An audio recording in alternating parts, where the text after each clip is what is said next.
What's up, guys? Welcome to the Sharpen Your Sword podcast, episode number 13. Guys, I want to start off by saying thank you guys for the unbelievable support, the comments, the sharing, the liking, the subscribing. Guys, this is what helps us to grow, okay? So I really thank you guys from the bottom of my heart for helping us and supporting this show because it will get us into the algorithm and help us out a little bit more. Today on episode 13, I have my good friend, Mr. Stephan Brigman on here, and he has a very powerful story, guys. A very powerful story from back in his young days until today as a successful entrepreneur, and he's going to tell us about his journey. And I also have, the number one co-host in the world, Giovanni Jimenez. Hey. And I want to thank our podcast engineer, Mr. Nate Milliken with Milliken Creative, for making this possible. Welcome to the show, episode 13, guys. Mr. Brigman, how you doing? Pretty good. How about you? Welcome, Stephan. Welcome. Can't complain, man. I'm glad to have you on here. We've been training, grappling for how long has it been now? Couple months. Couple months, and we have your kids there also. Yep. So we have the whole family training at the academy, guys, and that's how I actually met him, is through training, through jiu-jitsu, which I'm always grateful for. I always thank God for that because jiu-jitsu has given me so much, okay? Jiu-jitsu has opened up another world. It helps me with networking. It helps me with my mindset.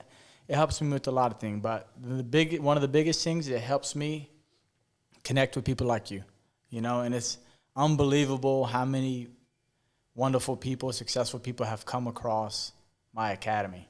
And so I'm grateful from different fronts on that. And you're sitting here now. Yeah, that's right. So tell me and tell the audience, how did you, how was your upbringing? Where did you start, and how are you here today? Because you are a successful entrepreneur today. Mm-hmm. How did you get to this? Because this doesn't just fall into anybody's lap, right? Absolutely not. Well, I'm 38 years old. I was born in Memphis, Tennessee, in Frazier. Typical white trash story, single mom, stepdad, all that good stuff. Moved down to Mississippi.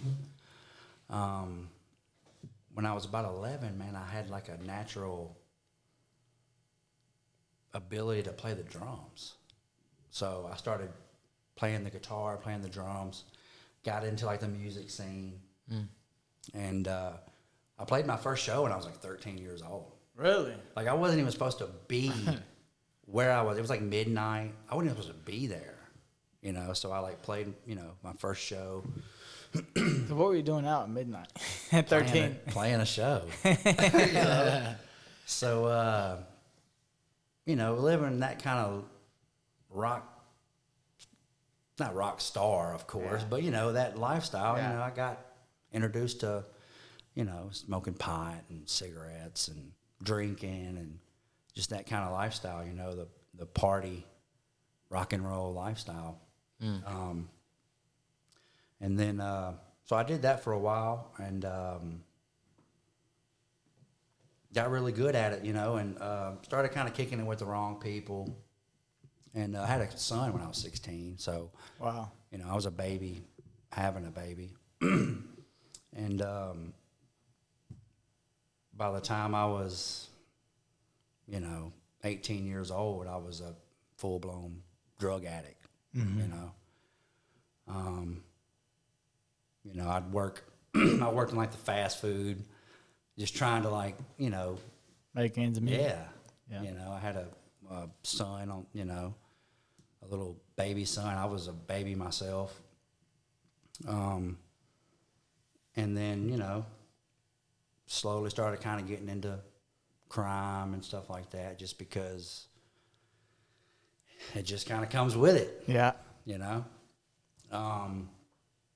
Kind of blew my shot in the music thing. I remember one time we went to Boston and recorded a little 5-song EP, and I really had opportunities with the music stuff because I was really good. Mm-hmm. Wow. I was just naturally really good for some reason.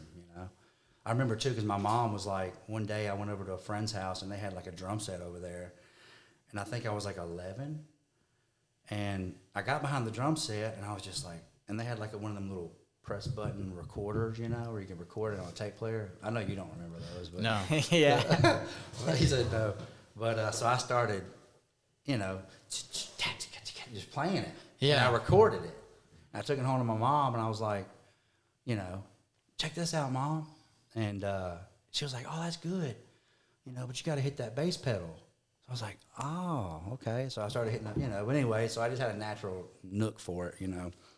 And I kind of left out too, because like my parents, like my mom was kind of, she was 16 when she had me too. So like it's weird how things work.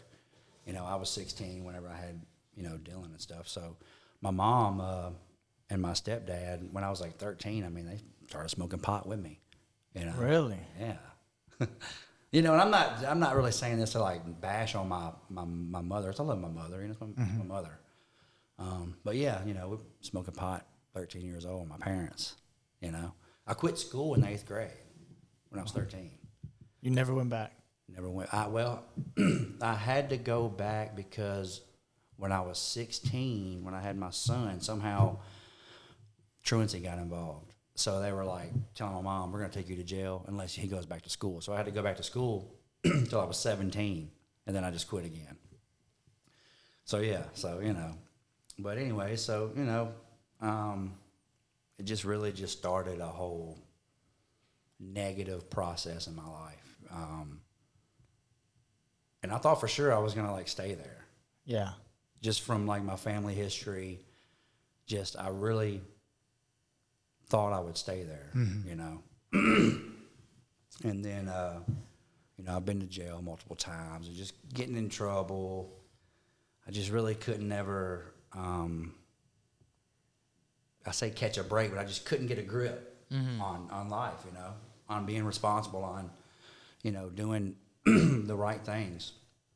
And I had a little brother. He was 17, and this is really when he died when he was 17. I had a younger brother that died. Sorry to hear that. Yeah, it was really the toughest thing I ever went through, and I was 24 when that happened. And I was 24. That's when I met Sarah. I've been with Sarah for like 12 years now. We actually just got married, too, last year. Wow. Congrats. Yeah. So my little brother died, and I really kind of went off the deep end because he was like the good one, you know. So I had this like, why I don't understand, you know, why you would take him and not take, like, I thought for sure I would be the one to go, Right. you know, not him. Like and then like even with my little brother, he was 17. He quit in school when he was in the 5th grade because my mom just didn't like, didn't have like a reliable place to stay. And like, so like he really didn't have nothing, you know. At this point, I done like moved on my own, and like I had this like want to like, because I have 2 brothers, to get them and like be like their father figure. But I just couldn't, I never was able to do it, you know, because of my addictions and my mentality. So when he died, you know, I really went off the deep end for a couple years, you know. And then for a while, I got on this this maintenance type medication that'll like keep you from like doing like drinking or doing drugs. I know it sounds weird, you know, but like I got on that, and I had a taste of like normalcy. Like, you know, I had a good little 5-year run, and you know, got my first bank account, bought my first vehicle, you know. So I was like, I kind of got a taste of like, okay, maybe I can, you know, do something. But it was just kind of a short-lived thing, you know, 5 years, and then I ended up kind of messing up again, and that's whenever, at this point, I'm fed up. I was 31.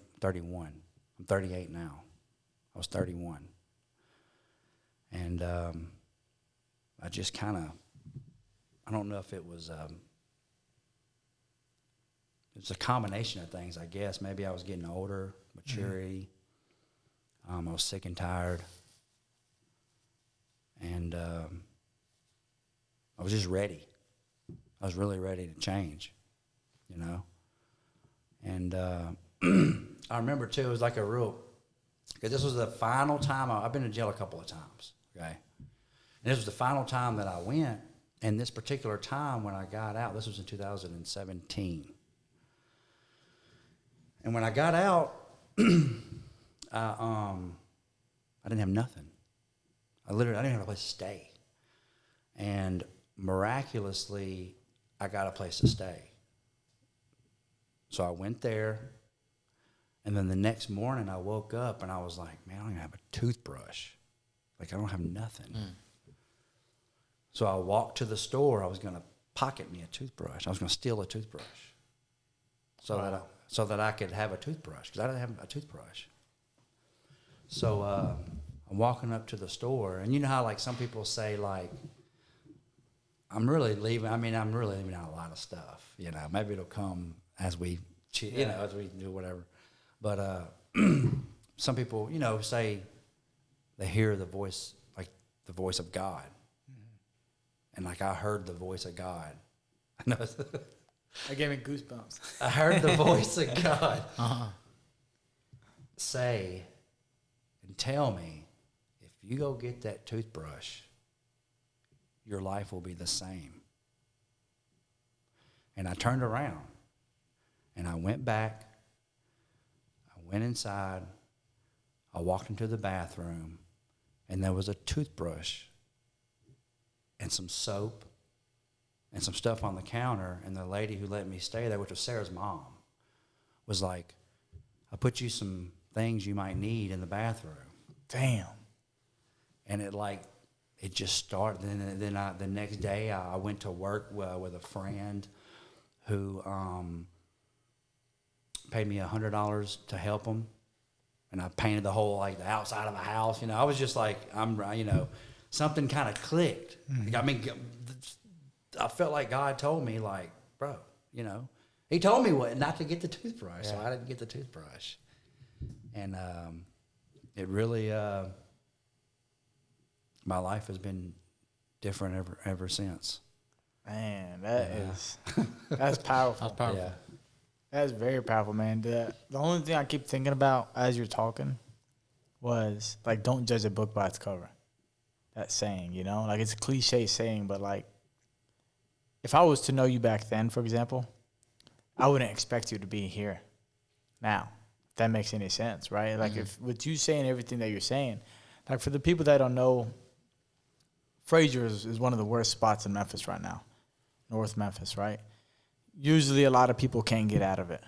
You know, that's where a lot of drug addictions, alcohol, you know, sex, crime, like sexual STDs, you know, diseases and stuff like that, comes out of the worst parts of Memphis, right? Usually where the poverty-stricken areas are. And usually you see people that can't break the cycle. It's a cycle, you know? It's from family history. Like you said, like, your mom had you at 16, you had, you know, your kid at 16. And then the drugs, the alcohol, usually you see it from the parents or the generation before you. And it's like it's stuck in everybody that comes from that family, it's almost like you're stuck in that cycle.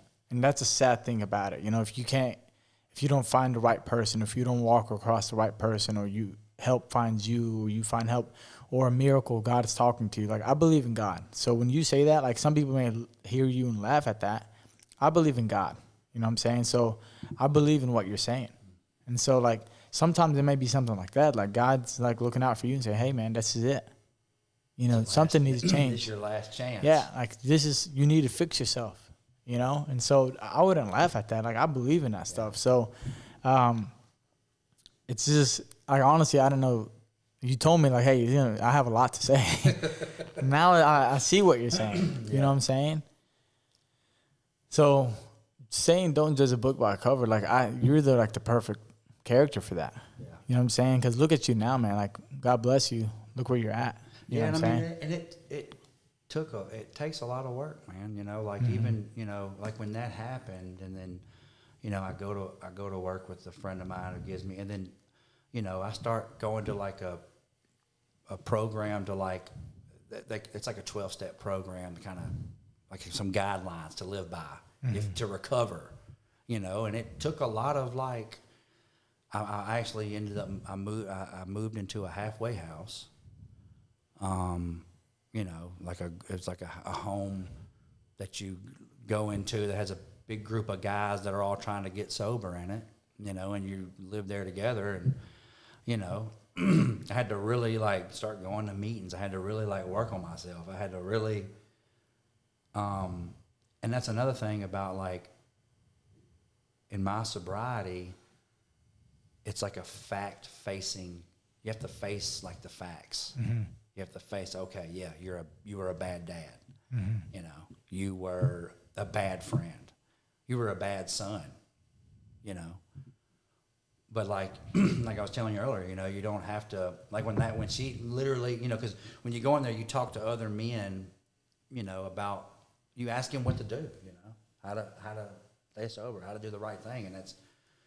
But it was a lot of work, and even, so I moved to that halfway house, started going to AA, started, talking to other people that were like me, who I remember there was this, when I first started going, there was this older gentleman, he had a nice watch, he had nice rings, he had nice silver hair, he wore all black, and I was gonna ask him to be my sponsor, because you have like sponsors, like if you were in there, and it basically like a person who has been in there for some years or something would take on this newbie and show them the ropes, show them, what they need to do, go through.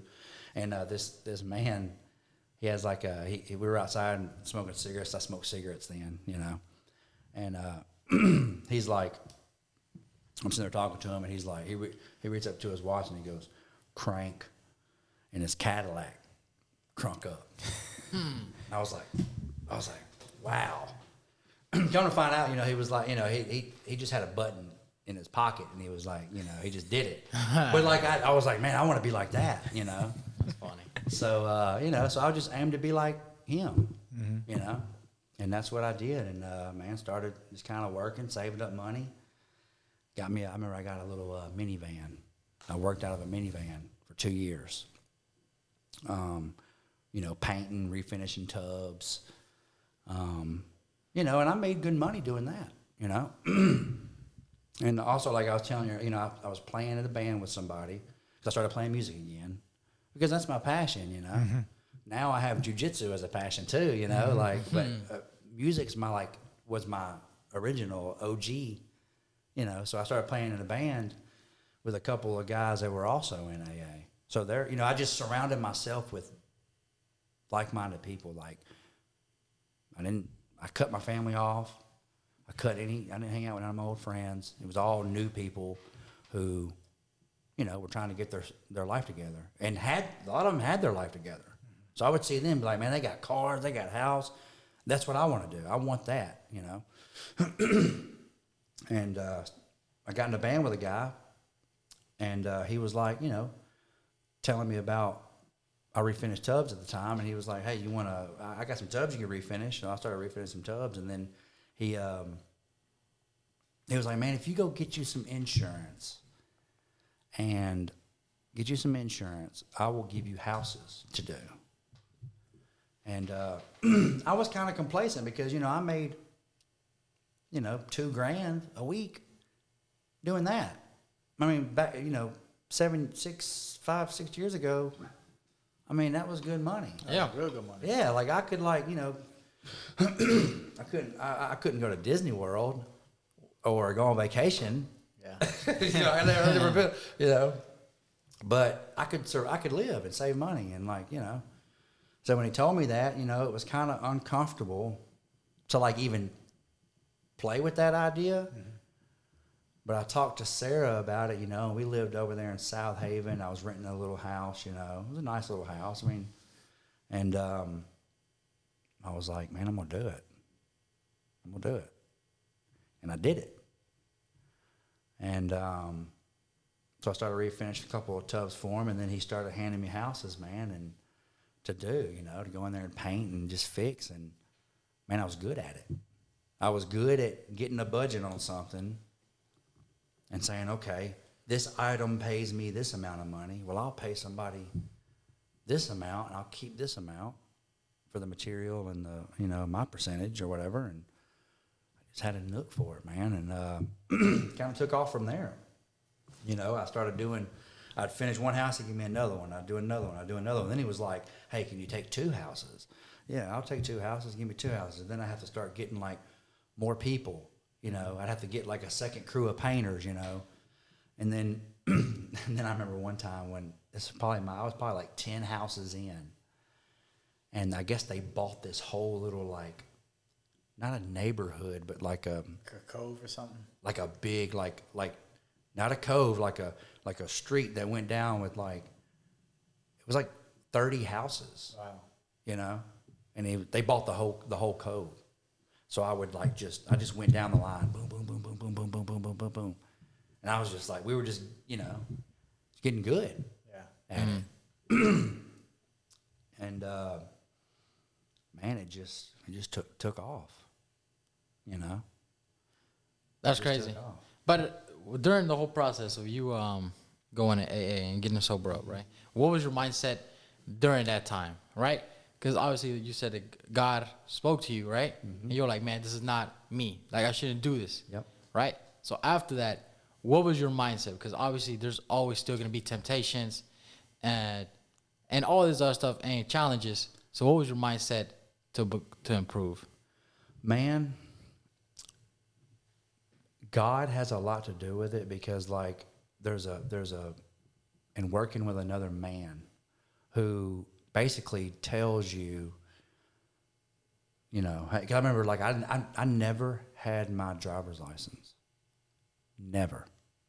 I didn't get my driver's license until I was 33. I was 2 years sober, because another man in AA said, when are you going to get your driver's license, boy? And I was like, I'm going to work on that. I'll get that, you know? Man,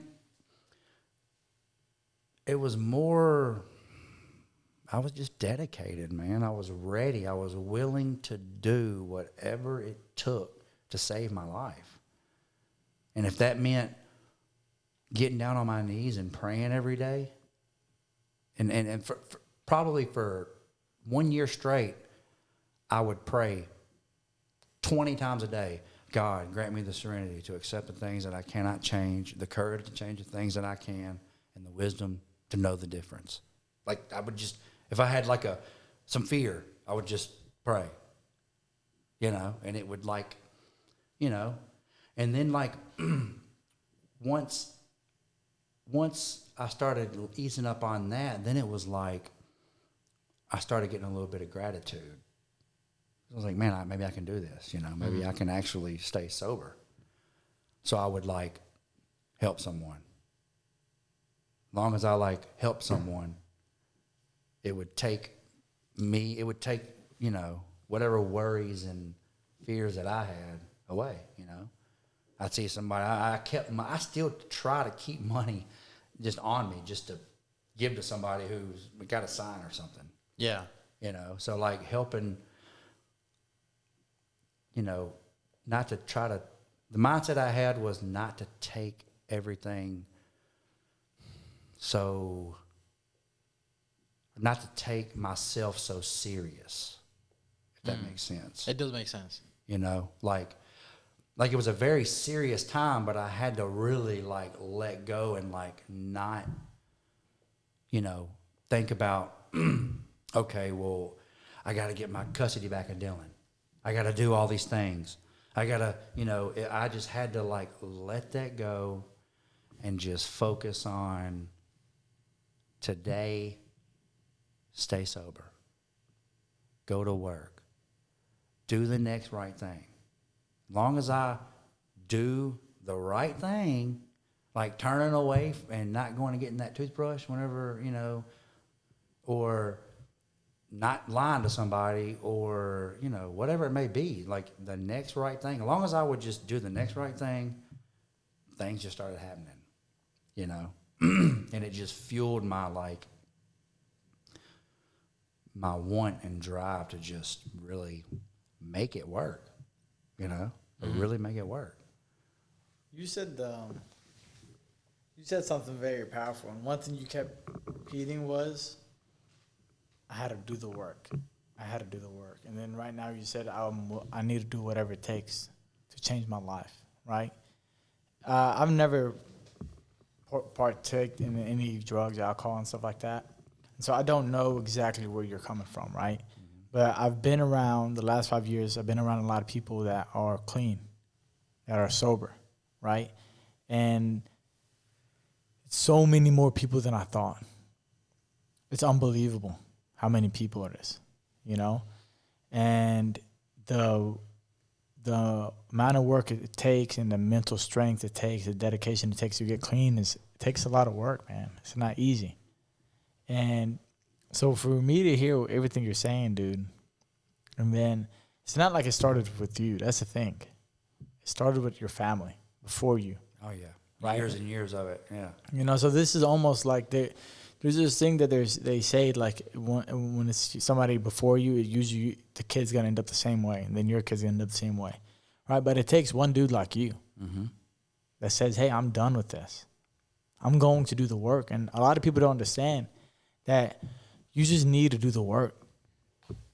Doesn't matter. You know what I'm saying? You just need to do the work. Is it going to be easy? No, it's not going to be easy.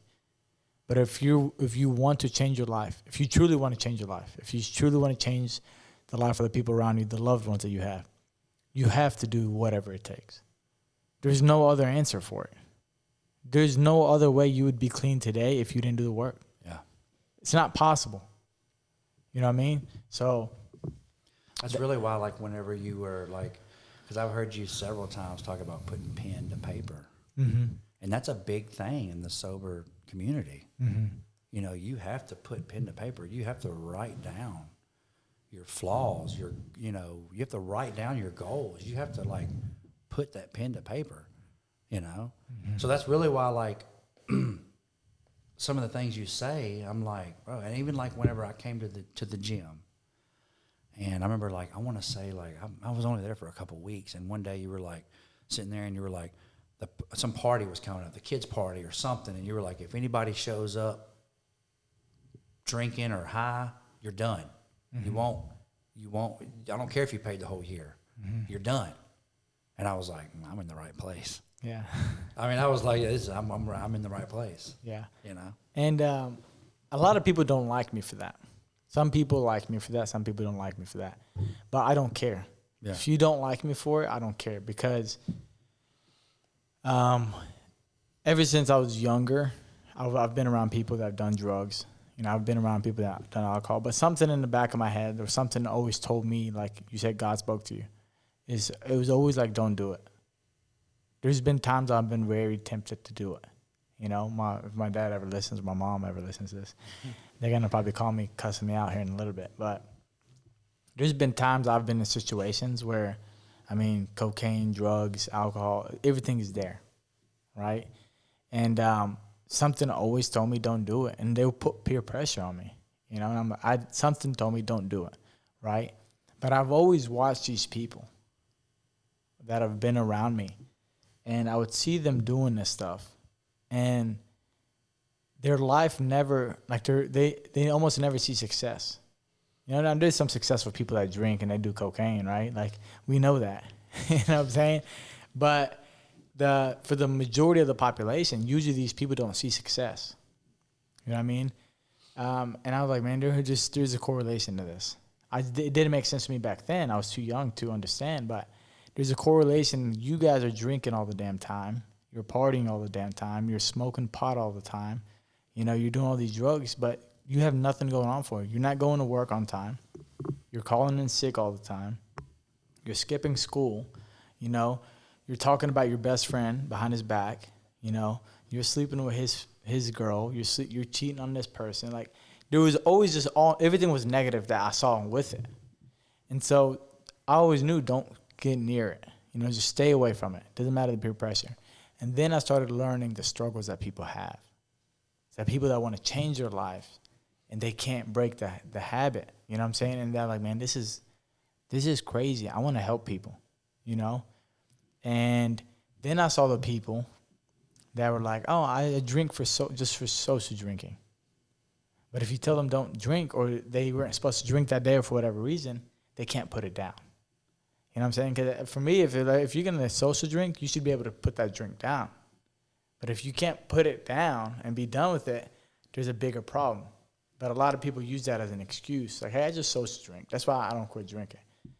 Then I notice the divorces that come from drinking, the car wrecks and the DUIs and the abuse, you know what I'm saying, from all this stuff. And I'm like, dude, this is a big problem here, you know.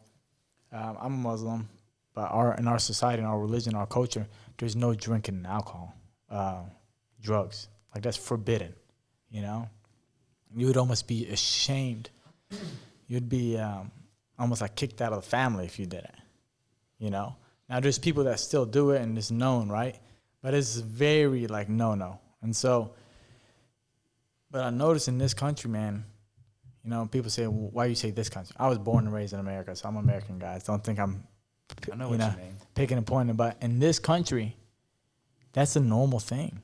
You know, like I in high school, parents know their kids are drinking, having this bonfire, and then the same year, one kid dies from drinking. You know, or they go buy them the alcohol. I know this has happened in my school, you know. They buy them the alcohol so they don't get caught buying it from a gas station. You know, so it's like, instead of... They get them to do it there so that they know it's safe. Yeah, so like I'm like, bro, that's not the right mindset. The only thing you're doing is you're being an enabler. You're telling them how you do it. Mm-hmm. Now, this kid right here, you know, I would say, not to exaggerate, let's just say one kid out of each graduating class is an alcoholic. You know what I mean? But it's everything in our society is drugs. Everything in our society, if you look at it now, that's being pushed. It's drugs, alcohol, and sex. For sure. This is all that is getting pushed. Okay? People need to look at, why is this getting pushed? Right? This is the question that nobody wants to answer. And then they say, saying, oh, you're trying to be a conspiracy. I'm not trying to be a conspiracy. This is in front of our eyes. You just have to break it down and digest it the correct way. Okay, but everything is sex, drugs, and alcohol. Now, these kids growing up like you in the wrong parts of Memphis and poverty-stricken areas. Now, this is everywhere, right? The only difference is the rich areas, they can buy as much as they want. They don't have to go steal or rob somebody to get it, right? They have daddy's and mommy's money for it. But this is something that we see. And then what you decided to do, you know, for me, is what you decide to do when you're at your lowest, when you have nothing. That's the hardest thing, is like you have nobody on your side. You have no money. It's you, yourself, and I. That's it. You know? And people like this, you said it earlier, it's the victim mentality. It's just my parents' fault. It's my community's fault. It's a situation that I have. You know, and it's that's the mentality I had for a while, you know, and then, but they had this little, not to like, you know, talk about AA a bunch, you know, but like they have this little step where you reach a point and you have to like write out everybody who's wronged you, you know. So that's easy.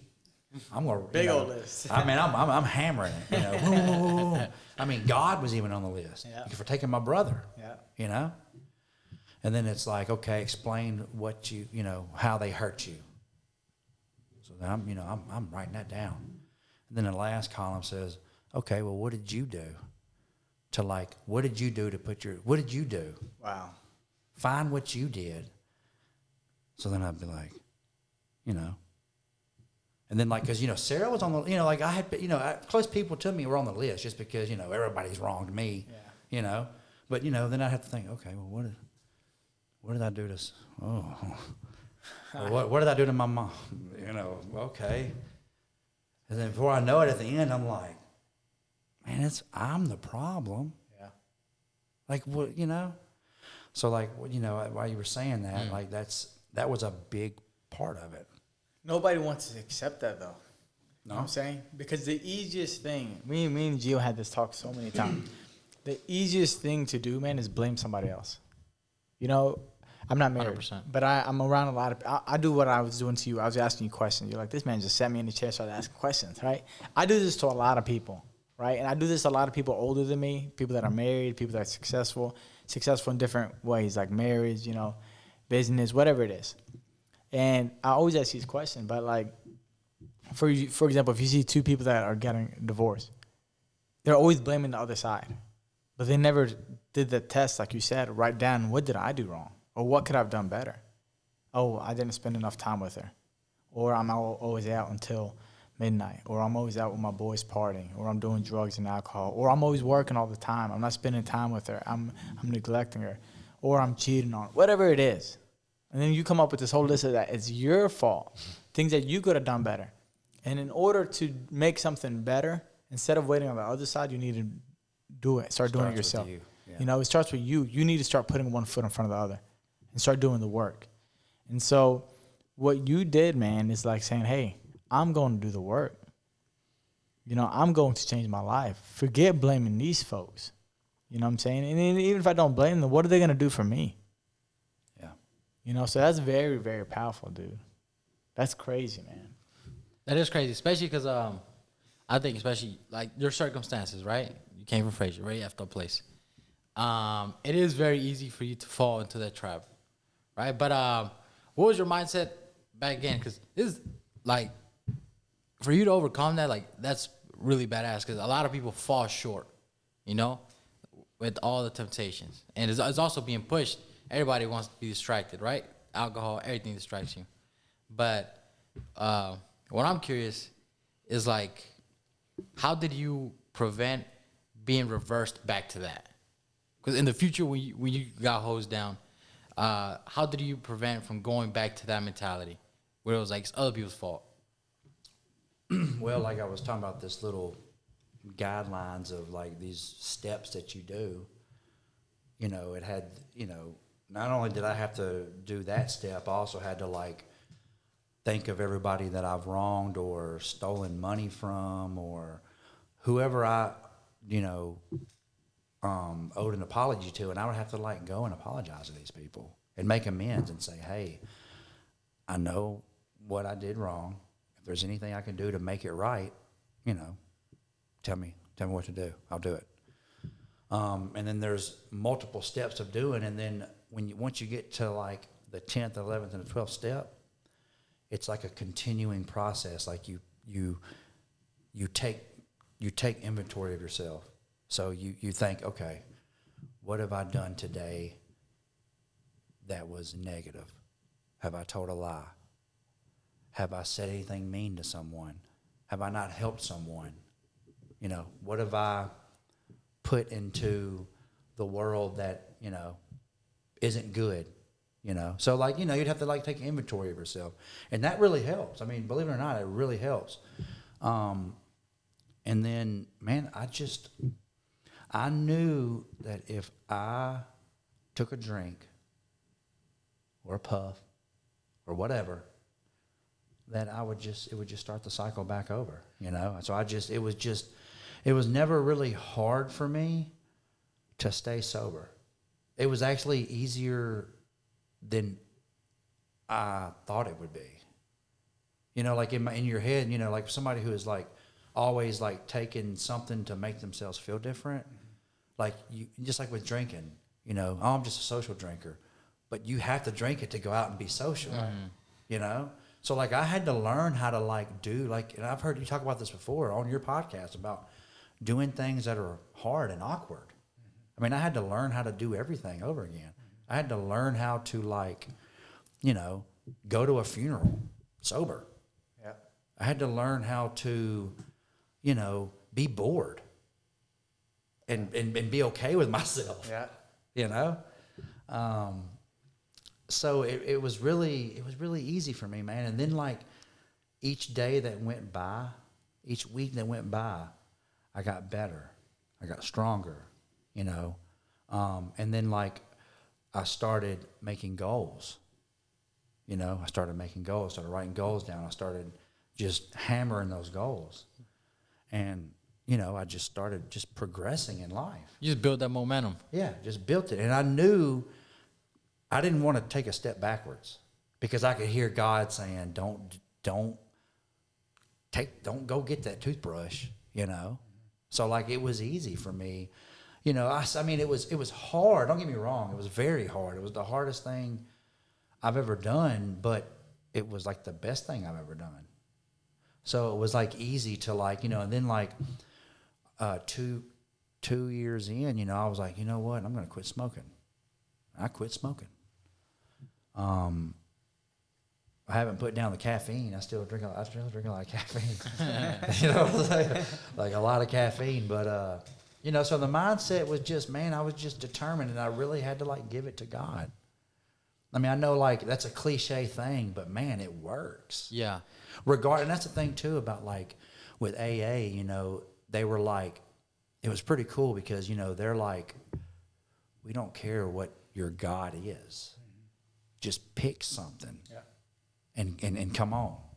And, you know, so that's what I did. So it's like my God has kind of evolved, you could say. But like now, you know, for some reason, like with today, what's going on today, like I've kind of gotten a little Christian, you know, even like with Muslim, like, you know, like something more traditional, more, you know, I would rather be with these traditional conservatives than over here with, you know, whatever's going on over here. You know what I mean? So, you know, so it's kind of, I've led back to like that, you know, so. But it was just, man, just dedication, man, and work. And just, I knew if I went back, if I took a drink, it would have just, you know, for what? For what? My life, ever since I quit, my life has gotten better. Each day. Every single day. That's awesome. And from what I hear from you, from what I understand from you, is like, it's like there's no going back to who I was. It's only going forward. And it reminds me a lot of what Coach Mo talks about. Is he's always like, it's success or nothing. You know, that's what that reminds me of. And that's really why, like with like the stuff that y'all talk about and how y'all are, like it's really stuff that like I've already like done. But like I have to continue to do, and like to hear it coming from y'all, that's why it's so easy for me to just, I'm here. Yeah. You know what I mean? Yeah. Because y'all are like doing the same things. But even though we're from completely different, you know, walks of life, like you're doing the same things. Like the stuff you say, the stuff that you do, it's like, you know, so it's like almost like a breath of fresh air, especially when like, you know, when you're around nothing but like recovering alcoholics, and you know, which is nothing. I mean, some of my closest friends are. That's who helped bring me out of where I was at. But like, you know, like they're gonna cuss, they're gonna, you know, like, and then y'all come over here with y'all, and y'all are like, y'all try to watch y'all's mouth, and you know, it's like, it's almost like I'm not gonna say tearing up, like, you know, but it's like, you know, it's a better, almost like because I'm not putting any, because I love my community, you know what I mean, and I'll always be there for them, and you know, I'll always help the next man. Yeah. But right now in my life, I feel like it's better for me and my family to, you know, I mean, everybody needs new friends, you know, new things.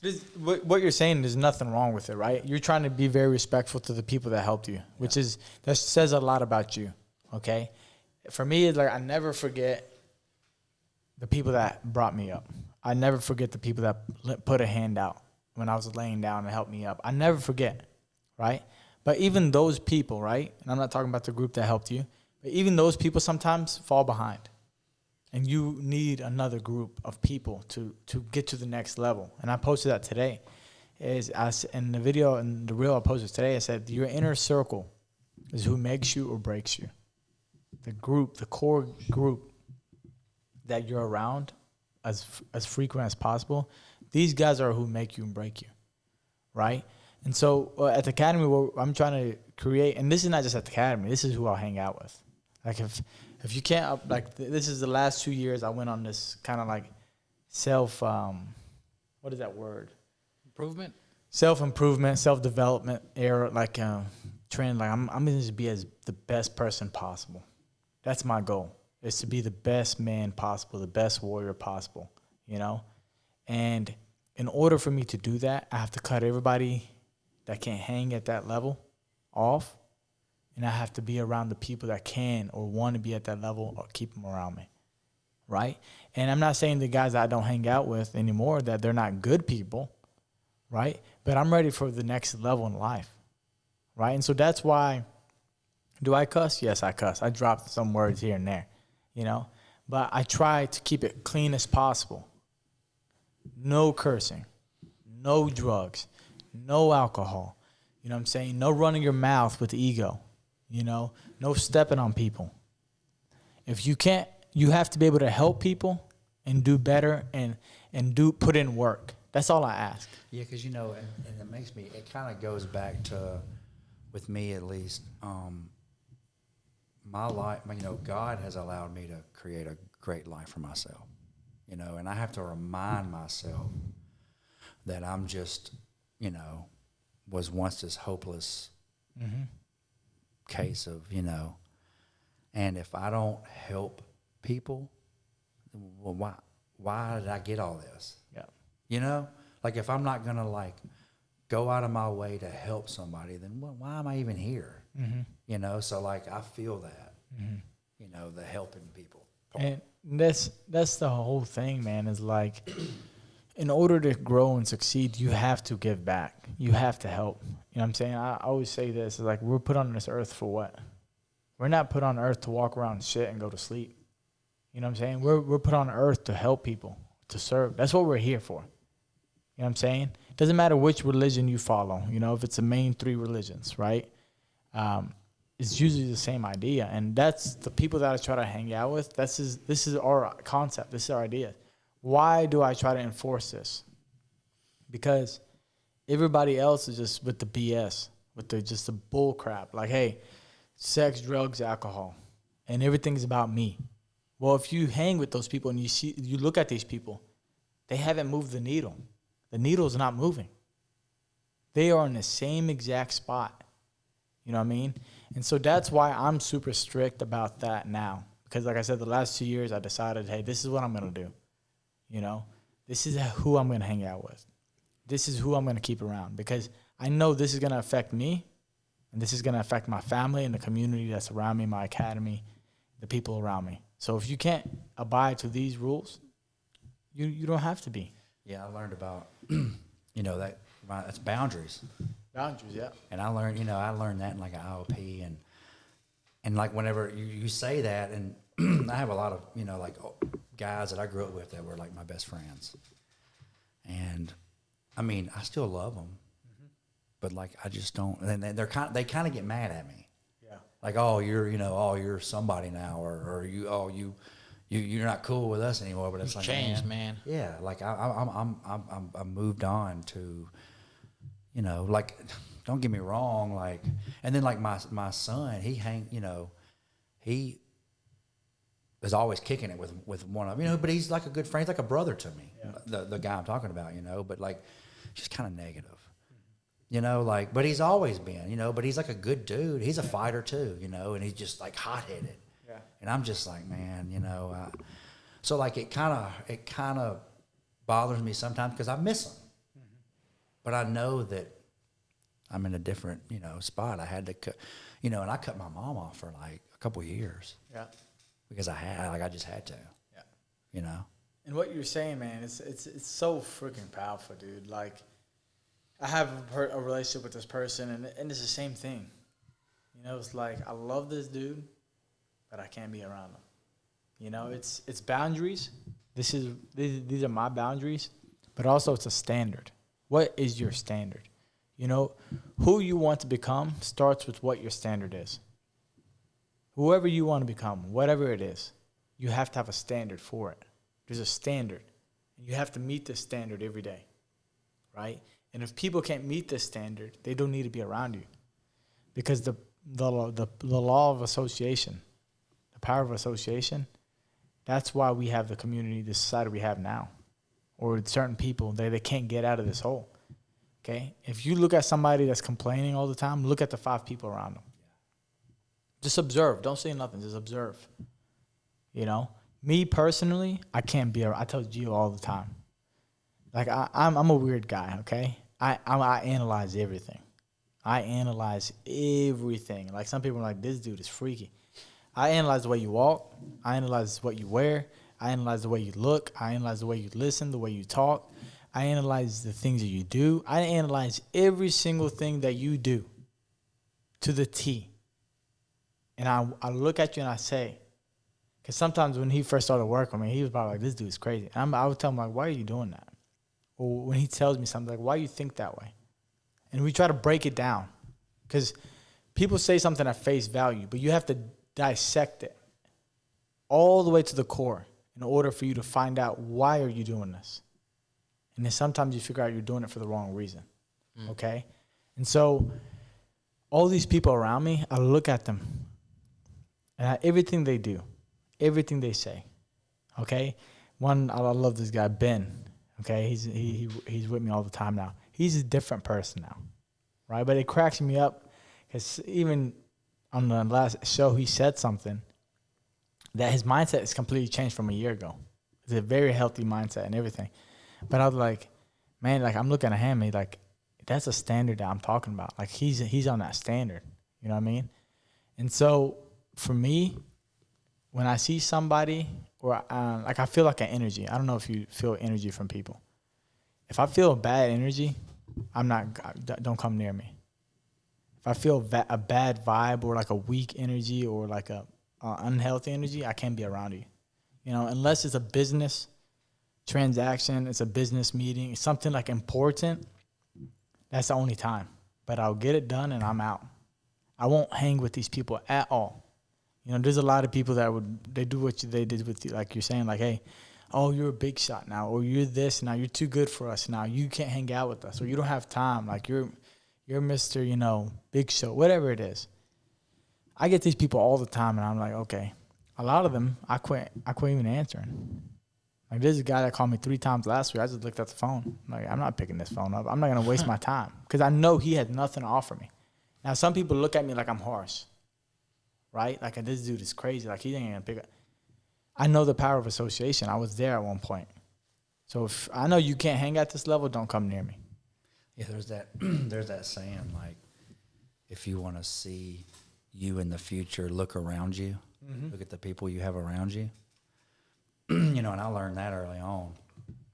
You know, but even like in recovery, I mean, there's some very successful people in there too, you know. So that's who I would, you know, go to.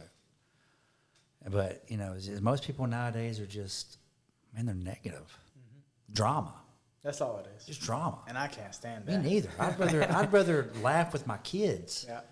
You know, or watch a movie with my family. Yeah. Why? Who cares who and who's whatever. Yeah. You know. So that's, you know, and even with y'all, and y'all are young. You know, I mean, y'all are young. So to hear y'all, you know, being this way is, I mean, I'm, you know, amazed by it. You know, because I'm 38. I'll be 39 this month in a few next week. So really, happy early birthday! Happy early birthday! So, you know, y'all, to hear y'all's, you know, mindset, it's like, wow, you know, these guys are like really, and that's really why I brought my kids. I want my kids to be around men like this, mm-hmm. You know, to be tough, but like also, you know, caring, and, you know, so. Yeah. And I don't really know. I haven't known y'all that long, but y'all just drew me right in. And I'm a good judge of character, you know? Like, I'm a good, you know? So I don't just be getting, like, pulled in by people, mm-hmm. like I did with y'all. You know, not to, like, stroke y'all or whatever, but I mean, you know, but it's the truth. Yeah. I'm sure y'all have that impact. I mean, I know y'all have that impact on a lot of people. I see it. Yeah. Thank God, man. Yeah, it's amazing. Yeah. That's all we can say, you know, thank God. Yeah. I'm curious, how did you get into jiu-jitsu, man? Man, I've always been into it because I remember a time when UFC first came out, and my stepdad would get it on pay-per-view, and they had this guy come out, you know, in a gi, and he was just choking. Yeah, he was choking these folks out, man. And he was, you know, it was like this little guy, but he really wasn't little. He's really not little. He's like 6 foot or something, you know, but comparatively, like, and he was like doing the thing. So like, I noticed jiu-jitsu years ago. It's just, my life, you know, I wasn't never in a position to try it, you know. And then like Dylan in 2000 and, you know, my son Dylan in 2019, I had a lot of friends doing it. Like one of the friends that I was just talking about that I don't really, like, I'm still, like, I love the guy, don't get me wrong, you know, but I just don't really associate with him. He was a fighter, and I had multiple friends that were fighters, so I'd go to their fights. So, like, it's always been interesting to me, but I just never, like, gave it a shot, you know. And then Dylan started, but I was just starting my business, so I was, like, working, you know, just constant. Like, I hear you talk about, like, working, you know, 7 days, I mean, you know, and that I had to do that. I had to do that, you know. So I wasn't able to, like, ever do it. So now at a point in my life where I've had some time to, like, you know, go on vacations, and I was like, man, let me go give it a shot, you know. So I went to Shackelford's, tried them out. And that was pretty It was pretty cool. Don't get me wrong. I'll be honest, though. I overpowered a lot of them guys. I mean, you know, I just overpowered them. Until this one guy, I couldn't really overpower him because I guess he hit me with a butterfly. And I was like, whoa, what is this? You know? But it was all right. You know, there were some decent guys there. And then I went to Dylan's gym because, you know, somebody was like, man, you don't want to train with your son? And I was like, yeah. But, like, I know that gym, you know? So I was like, yeah, let me go give it a shot. So I went in there, rolled with them, you know. And that was cool. That was better than Shackelford's for sure. Like, it was harder. I'm just saying, you know. And Shackelford's was expensive. Man, it was expensive. I was like, dang. And everybody was like, oh, you know. And I was like, man, I seen Border. And I seen all the good reviews. And I was like, man, I'm going to go give that one. You know, Collierville, it's not too far from me. Let me go give it a shot. So, you know, and everybody was like, man, Border, they're expensive. That's a nice gym. They're expensive. So I was like, okay, well, I'm going to go check it out, you know. And, I mean, I almost knew instantly. I was like, man, this is the spot. You know, this is it. And then he told me the price, and I was like, in my head, I was like, I just went and paid for it. Because in my head, I was thinking it was going to be like, you know, more expensive. Yeah. But it wasn't as bad as what everybody said. So now when everybody's like, oh, Borders, I'm like, dude, it's not as expensive as you think. Yeah. You know? But maybe the perception of, like, expensive to something, you know, and then now, like, a lot of people, like, my wife has this friend that, this is like an example of, like, people, you know, which I love her too. And she's a good friend, and I'm not, you know, but, you know, like, she made the comment, we signed the boys up. I mean, because I signed the boys up pretty quick because I seen what y'all were doing. And I was like, man, I'm bringing them. I brought Dylan, you know, I'm working on getting Sarah over there. Like, you know, it's a good community. It's a good thing. And, dang, I forgot what I was saying. Your wife's friend? Yeah, my wife's friend.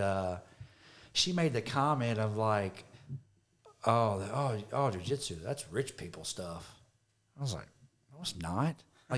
Like, what do you mean? Like, my son does jiu-jitsu and he's poor, you know? Right. Like, he makes it happen, you know?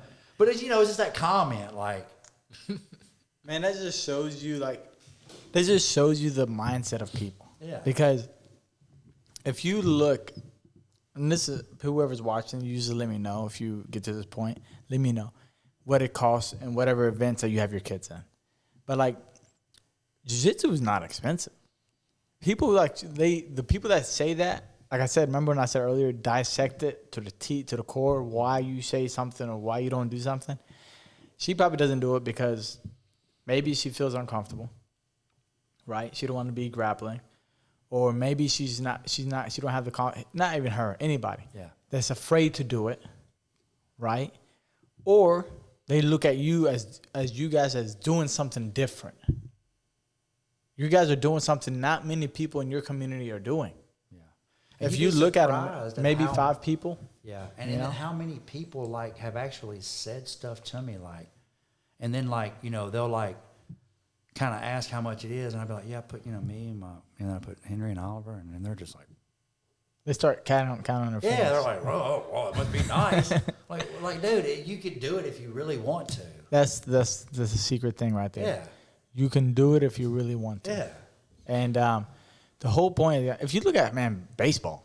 Yeah. Baseball is more than jiu-jitsu. Yeah. Friggin' gymnastics. Like, girls that get into competitive, like, gymnastics, bro, that's it doesn't matter what gym you go to. Yeah. Right? We're on the top of the list for cost. I know that, and I'm not afraid to say it. We are not the cheapest gym in town. Gymnastics sometimes still doubles or triples what we charge. This is directly from one parent that came to the gym, So it's not whether it's a cost, right? It's their perception, and the people that you're talking about when they start counting on their fingers, these people, I cut them out of my circle, me personally, because I have this saying that I started saying at a very young age. And this is when I was broke as a dog. Okay? But people would count on their fingers, or they would see me like, this dude has everything he wants. And I'm like, bro, I'm working on the damn streets. I'm eating a damn Nutty Buddy. You know what I mean? That was my lunch. And you at home eating damn steaks. You know what I mean? But it's the perception of people, how they see you. You know what I mean? And I remember when I started jiu-jitsu, I had nothing. But I was so determined to. I remember when I looked at my coach and I said, Coach, you can't stop until I get a black belt. I was a white belt. And I remember I had to come up with $87 to pay this membership. And my ego and my pride didn't allow me to pay in ones or quarters. And so what I did was I scrounged up all this money because I owed this money and I was behind. When I got threatened with the collections, there was this drama going on at the gym, whatever. So I went to the Bank of America, plugged everything in the ATM, and got bigger bills to go pay it. You know what I mean? But at that time, people were like, man, you're training jiu-jitsu, and you're doing it. And I'm like, I'm wearing the same gi that I was wearing since I was 14 years old. Even my coach looked at me and said, hey, bro, you got to get rid of that gi. You need a jiu-jitsu gi. But it's people's perception. It's envy. That's what it is. It's envious. The humans are envious people.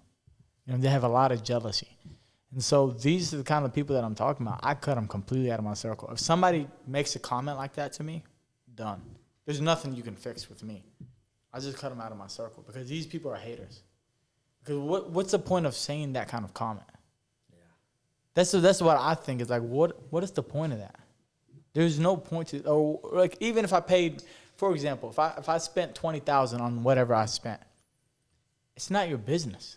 Yeah, and that's another reason why, like, because I started when I started kind of getting, I started making money, and people would say things, like at Home Depot, like they gave me the, but like, and I'm not like I don't do it in the ego, but they call me the king. Yeah. And I'm like, bro, please, like, stop. I'm not like, and even when they thought I had all this money, just like you were saying, at the very beginning, I didn't. Yeah. I was literally like, just some weeks I was stressing out about how I was going to pay everybody. Yep. And here they are, like, oh, it must be nice, and I'm in my head, I'm thinking like, these guys think I got, and then now, now I've acquired a little bit, and people, I go. Like I think last year, I try to go. I've never went on a vacation in my life. Never. No, I'm sorry. One time when I was 13, I went to Orange Beach or something for a weekend. But, never been to Disney World or never. We go on vacations now. And we're I like to hear that. Yes. And I love them. That's my new thing. And, people, they it must be, and it's like, man. And then that's why we're like, when I came here around y'all, I feel like y'all aren't going to really be saying that kind of stuff. Yeah. Not that I'm better than anybody at all, but it's it kind of gets me out of that feeling like that I'm doing something wrong or something. Yeah. Just from trying to really be successful. Yep. And that's the problem, man. Those fools are haters. That's what it is. Like, there's no other way to say it. Some people are going to be like, well, your head is too big, your ego's getting in the way. No.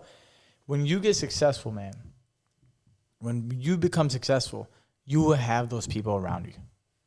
This comes with the territory. Now, it's your decision to either get rid of them, get away from them, or keep them there, okay? But one of the easiest ways to notice that you're becoming successful is more of that. Like, oh, you got this. Oh, you got this. And I always tell people, and this is what frustrates me the most, it pisses me off. Because I look at that as envy and jealousy, and that's bad energy, right? You don't want bad energy around you. And so I tell those people, I'm like, bro, I tell people all the time, it's like, I grew up hard, right? It wasn't an easy journey. And there's people that have grown up way harder than me. It will make me look like I had the best life. And there's somebody that's going to make that person the same way. Everybody has their own journey. Everybody has their own struggles. Everybody has their own fights. But I would look at this person. I'm like, bro, if I were to put you in my shoe for 1 year, you would drown. You would not survive. People see the sunshine and rainbows. You know what I'm saying? This is a full-time job, a switch that you can't turn off or you would drown. And so because I was willing to do the work, because you were willing to do the work, thank God, like God bless you, you're successful now, right? And the most respectful way to say it, you are successful now. So guess what? You go enjoy your vacations. Yeah. If you want to take a vacation every month, go do it. Like before we started the podcast, well, you said, man, I don't know, I feel like I deserve this. And what did I tell you? So you don't deserve nothing. We're not going to use the word deserve because deserve is a word that everybody can put their own definition to. You earned it. That's the difference. Because a broke person on the street can say, I deserve it. No, you don't deserve shit. You got to go earn it. And so all these envious people and these people around me, that's what I tell them. Go earn it. Then come talk to me. Do what I did. Do half of the work I did, and I'll give you a little bit of respect. You know, but these people are always around you, man. I call these vultures. This is what I call these people. They're vultures. Almost like praying for your like downfall. That's what it is. And that's why I say, like, I don't keep these people around me because that's envious energy. If you don't have the guy that looks at you and say, man, I'm proud of you, good job. That's badass to see. Like that, your story, I'm not saying this because the camera's wrong. I said it before the camera. You have a badass story. What you've done, you've earned, bro. And so these people that saying this, kick them out. Go take that vacation to Disney. Go to Universal. When you're a successful person, you did the work. It's none of their business. You know, and that's another reason why. I listen to y'all because y'all are so like, because you talk about a lot in your podcast, like reaching that point to where you can work when you want. Yeah. When you can.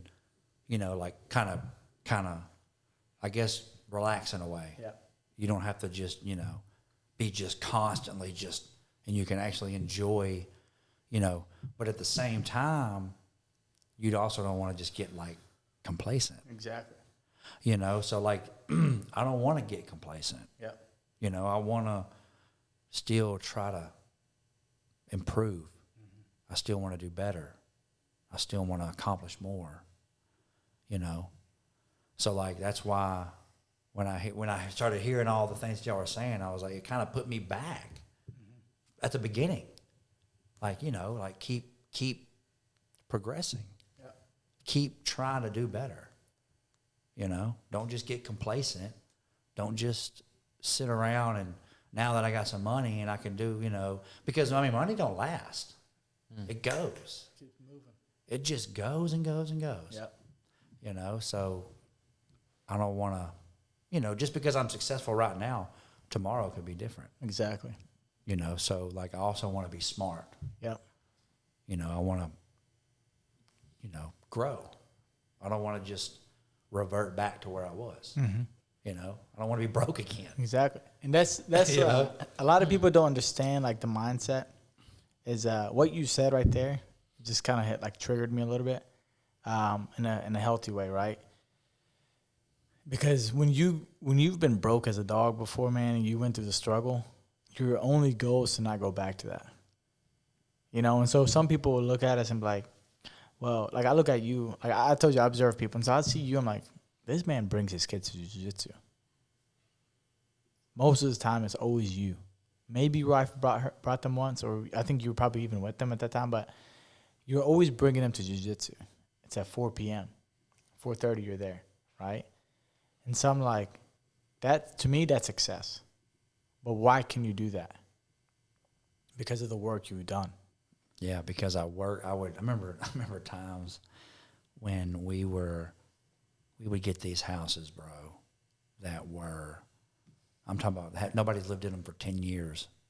All the windows were busted out in the middle of the hood, and we would be there working, no power, running generators. I remember one time we were doing a fence at like midnight. Like, I look back and I'm like, bro, what were we doing? But we were there doing a fence at midnight. Mm-hmm. And the next thing I know, gunshots start going off. Dylan was with me. Me, Dylan, and another guy. One of the, a real good friend of mine who really like helped. He worked for me, but he really helped bring me up to where, And we were out there, man. Midnight, gunshots going off. All of a sudden we're grabbing generators. So I can remember that. Mm-hmm. And like countless nights that Sarah was asleep when I got home. And then I'd have to get home from that. And they're like, oh man, I got an invoice by tomorrow, by in the morning, or I won't get paid next week. Mm-hmm. So I had to invoice, Yeah. So it was tough. Yeah. And that's what people don't see. Yeah. People don't see that. People see right now where you are at, right? Even the people around you, they don't see the work that you do. Not many people see the work that I do. He sees some of it. You know what I'm saying? But the road, the journey that you were on working, man, that's why you live the life that you want. Entrepreneurs, these guys can live this kind of freedom. You know what I'm saying? But the road to that is going through hell. Yeah, and even, they talk about the 5 a.m. club. Mm-hmm. Mm-hmm. And whenever I started my business, and then I started, I never heard of the 5 a.m. club, never. Well, I started going to the gym. I was like, man, I got to go to the gym. So the only time that I could go to the gym was 5 o'clock in the morning to 6:30. So on those, while we were doing all that work, I would wake up at 4:30, go to the gym Monday through Friday, and that unlocked a whole other level in me. When I started doing that, it really unlocked another level. It really did. People think I'm lying when I tell them that. No, and then I started hearing about the 5 a.m. club. And Sarah said something about it, and I'm like, dang, that's. And I've been doing it, and it's a real thing. Successful people, they get up and they grind. I couldn't go after I got off work because sometimes I wouldn't. The gym, would be closed. Mm-hmm. I would, so I had to get up and go at 5 o'clock in the morning to 6:30. At a very tight schedule, I really needed to stay in there longer, but that's all I had. So I would go. And, man, it really, it opened up new levels inside of me. Mm-hmm. It really did. Yep. And that's why whenever, you started the 6 a.m., I was like, and I've gotten to where I don't go to the gym that early anymore. I don't. Because I got to a point to where I had time. Yeah. So I would go to the gym at 7. Mm-hmm. Or I might go to the gym at 8. Yeah. People come, well, hey, what are you doing? I'm at the gym. But I'm working too, Yeah. I have to answer. I'm at the gym, but I'm working. Yeah. I'm sending coupons or whatever I got to do. I'm answering text. I'm always working still. Mm-hmm. But it's just, it's a lot easier. And waking up at 5 a.m. and going to the gym, I feel like I had a big part of that. Yeah. How big would you say fitness plays into success and into personal improvement? Because honestly, you see all the entrepreneurs, they're jacked, right? I don't want to say jacked, but they look good. Unless you're looking at Bill Gates or Warren Buffett. But those dudes are old. But you see that all the entrepreneurs, they always preach working out. So could you just talk a little bit more like how that shifts your mindset, especially you work out early in the morning, right? Because you don't want to wake up and now I got to go lift weights. You don't want to wake up. It's just like with jiu-jitsu. Like even when I come in, I wake up and I'm like, man, I don't want to go. But I mean, you go. Because like you say, you do hard things. But like I would say that going to the gym that early, it was confidence. It was routine. You need a routine. You got to have a routine. Discipline, especially like being a recovering, I needed discipline. Everybody needs discipline, you know? So it was really just like, you know, yeah, it really did something to it was like my time, my me time. That was the only time that it was just, you know, I didn't have to worry about nothing. And I was just in there and, you know, my body started kind of changing a little bit and I felt better. And, you know, I hated when I would get sick because I couldn't go. I was sick. I didn't feel good. You know, I didn't want to, you know, especially when COVID and stuff happened, you know, you don't want to go in the gym, you know, but it's a big part of it. I mean, just like you're saying, I mean, anybody that's like, especially if they're a man, you know, they're successful. I mean, they're going to be, the gym is, I guess, most likely going to be incorporated into their day, you know? Because it not only are you, just like you say, you know, your mind is your sword, your body, I mean, everything. So, you know, I want to be in good shape. That's why I quit smoking. You know, I wanted to be in better shape. You know, I could eat better for sure. Yeah. I could eat better then, you know, but I was waking up. I was going, even though I didn't want to. But I did. But, like, I would rather sleep. Who wouldn't rather sleep? That's true. You know? But I knew I had to do, just like you said, man, you got to do hard things. Yeah. And that was just, it's like a part of me knew I had to do hard things. I had to, like, do something. Yeah. You know, so then whenever I started getting a little lax, you know, and then I was like, okay, I need to try to do something. So that's when I started coming, okay, let me go check jiu-jitsu out. Yeah. You know? So now I'm, you know, doing that, and that's hard too. That's harder. Yeah. I feel like. Oh yeah. Oh yeah. You know, especially like, you know, that's when I injured my knee in there, you know, and I remember when, you know, whenever the ambulance came in there and they were like, "You ever had any reaction to fentanyl?" And I'm like, you know, and then all y'all were around me, and I'm like, man, you know, these guys probably think I'm you know, like. I had to tell them. I don't know if y'all heard me tell them because they were like, I was like, you know, I was an ex-drug addict. I heard it, yeah. They were like, well, do you want this? And I was like, I want whatever is good for me right now. And they were like, okay, we're going to give it to you. And I remember just thinking, man, this guy's probably thinking. Nah, we don't think that way, man. Yeah. Like the guys around us, nobody's thinking that way. Like I said, everybody's on their own path, right? We're not going to sit here and judge anybody. And who are we? Even if we judge you then, for example, say I judge you when that happened. Oh, you tell the paramedic, oh, I was an ex, you know, druggie. I'm a piece of crap for judging you. That's the way I look at it. I'm a piece of crap for judging you. Because look at you now. Who am I to judge you? Who am I to judge you? It's funny you say that too, because I remember growing up, I had a couple friends they judged me. One of them, one time, we got into I lived upstairs in an apartment, and they lived downstairs in the apartment below me. And something happened. One of them, and he came up there and he carved junkie in my door. Mm-hmm. You know, and that hurt me. Yeah, you know, a friend of mine. Yeah, and he carved junkie in my door. You know, and there was several people that have done those kind of things to me, and they're out there sideways now. Yeah. They are out there, you know, way worse than, and now they're older. So I was like kind of younger, when, you know, then. Now they're almost 40, and they're homeless, and you know they're really having a tough time. Yeah, and they came up there and they, you know, not that I wished that on them, right? But that just goes back to, well, you know, why should I judge? Yeah, you know, when it could be me. Yeah, and that's what you see. Like this, like I said, this is what frustrates me the most about this whole topic of judgers or envious people or haters. Like all this goes into the same category, right? If you look at these guys, if they're men, they're some weak men. They're not strong men, right?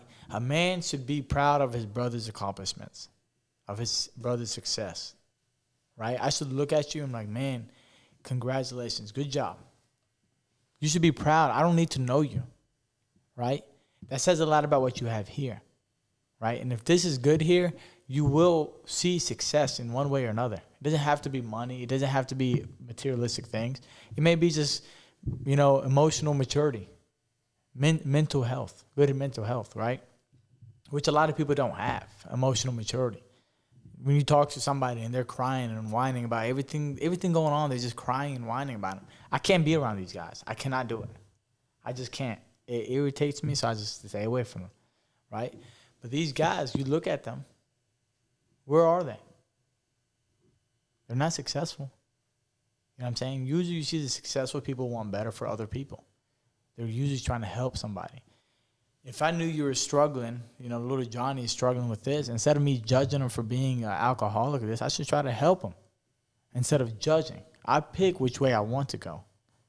If I'm a good person, I help. If I want to be successful, I help. I give, right? If I'm going to be in the same spot, then I'll be the other side. I judge, I talk out. What, man? Sign the whole family up? You know what I'm saying? You're going to another vacation, bro? You bought another car, man? You moving to a bigger house? Must be nice. Must be nice. Yeah, and there've been several people too that I didn't really say this out loud, but they used to like kind of do that, right? Like people that worked for me, but they're like subcontractors. Like they made a lot of money, and they were like oh big money over here. Well, must be nice, blah blah blah. But both of them got new trucks. Mm-hmm. Both of them got houses. Both of them, like, bro, you're coming up too. Yeah, like it's perception. Like we're coming up together. Like, why are y'all giving me, Which I'm not trying to sit here and be like, oh, everybody just like, well, must be nice, But it's a lot of people do that. Yeah, it's a lot of and people. It's kind of like frustrating. Yeah. Because like these are people that I care about, and I'm not trying to I'm just trying to do better for like my family and myself, Mm-hmm. Like, bro, I saved up to go on vacation. Yeah. You could save up if you wanted to. Right. I know what you make. Yeah. I write your check, So kind of goes back to that, that like we're coming up together, man. Yeah. Like, I might be on a little bit bigger scale, but I have a little bit more like consequences or like bad things, something bad could happen, and I would be, responsible. Yeah. Yeah. It's perception, man, and this all happens. Like you see these people, and like you see this a lot, but it's lack of confidence and lack of like the pureness of their heart. This is where this comes from, right? Because two guys are successful. One is still going to look at the other one as this, but why? He's probably lacking confidence. Usually, confident people don't look at other people like. One guy said this, and it struck me. He said, if you see somebody, they got more money, and they got houses, and they got the family, and they got the cars, they got whatever it is that you want, and you feel kind of like a weakness almost, like I should have that, or a little bit jealous, or a little envy, right? That's a sign that you need to go work harder. That's a sign that there's a problem within you. Your confidence, right? So you need to go work harder. Don't look at it as like, damn, man. Because you look at it as damn, and it's almost like you accept that you can't do the same thing. Everybody can accomplish success. It's what are you willing to do? Yeah, because if I can do it, I mean, you know what I'm saying? Like, really. And that's where we're going to transcend now. This way we don't hold you over too long. Is now, man, you're 39 years old. I'm almost 39. About to be 39 years old. God bless you. You were a successful man today. God give you more. And you started at the bottom, and now you're here. You have a beautiful family. You're training. The whole family's in martial arts. You got the cars. You got a house. You know what I'm saying? You got a strong company. And for me, like I said earlier, I look at this as success to me is I see you with your kids at 4:30, and you know most people are 8 to 5. Leave the office 5:30, get home 6:30. You know, but you're like, hey, whatever. Tuesday, Thursday, I'm taking the kids to jiu-jitsu. So for me, that's like one of the top success. Yeah. I hope I can achieve that one day, right? I pray to God I can achieve that one day. And so you can do that now. So you were successful. Did you think that you would be here?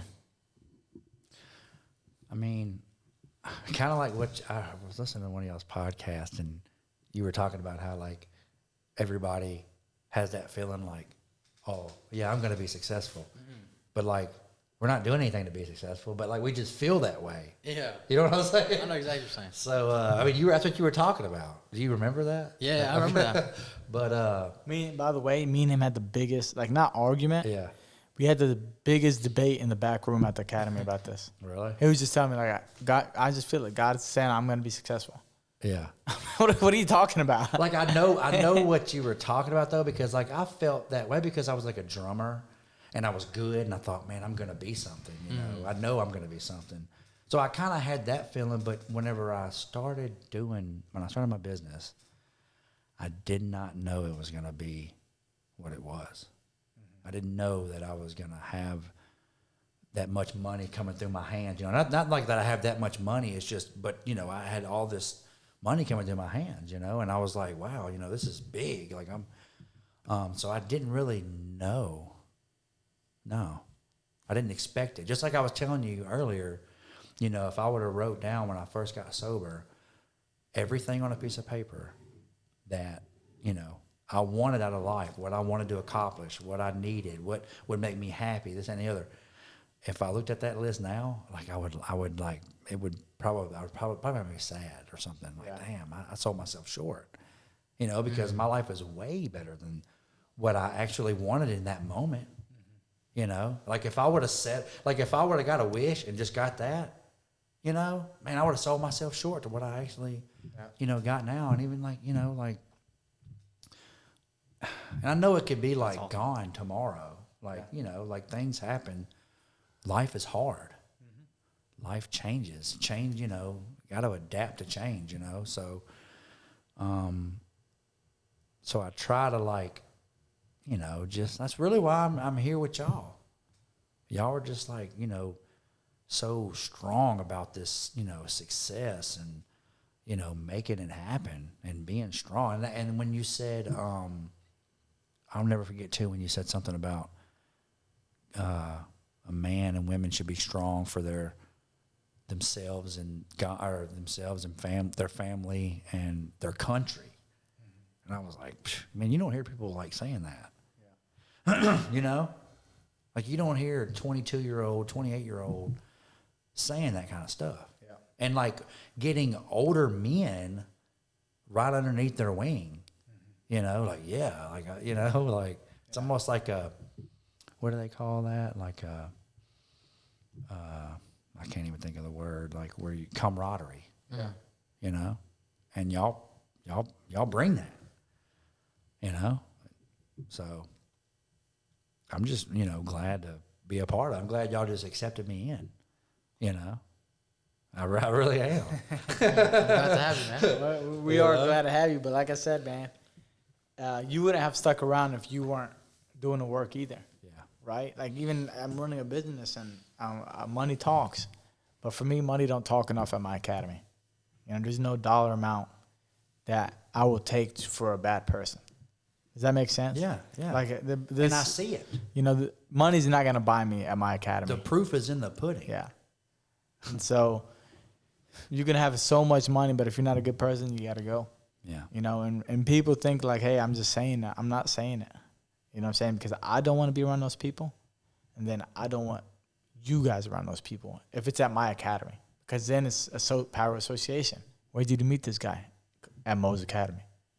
Now, if you met this guy outside in public, that's between you and him at whatever event you are. But when it comes to my academy, if you come into the academy, you better be a killer. You better be a warrior. You know what I'm saying? You better be a man. And you bring out that in people too.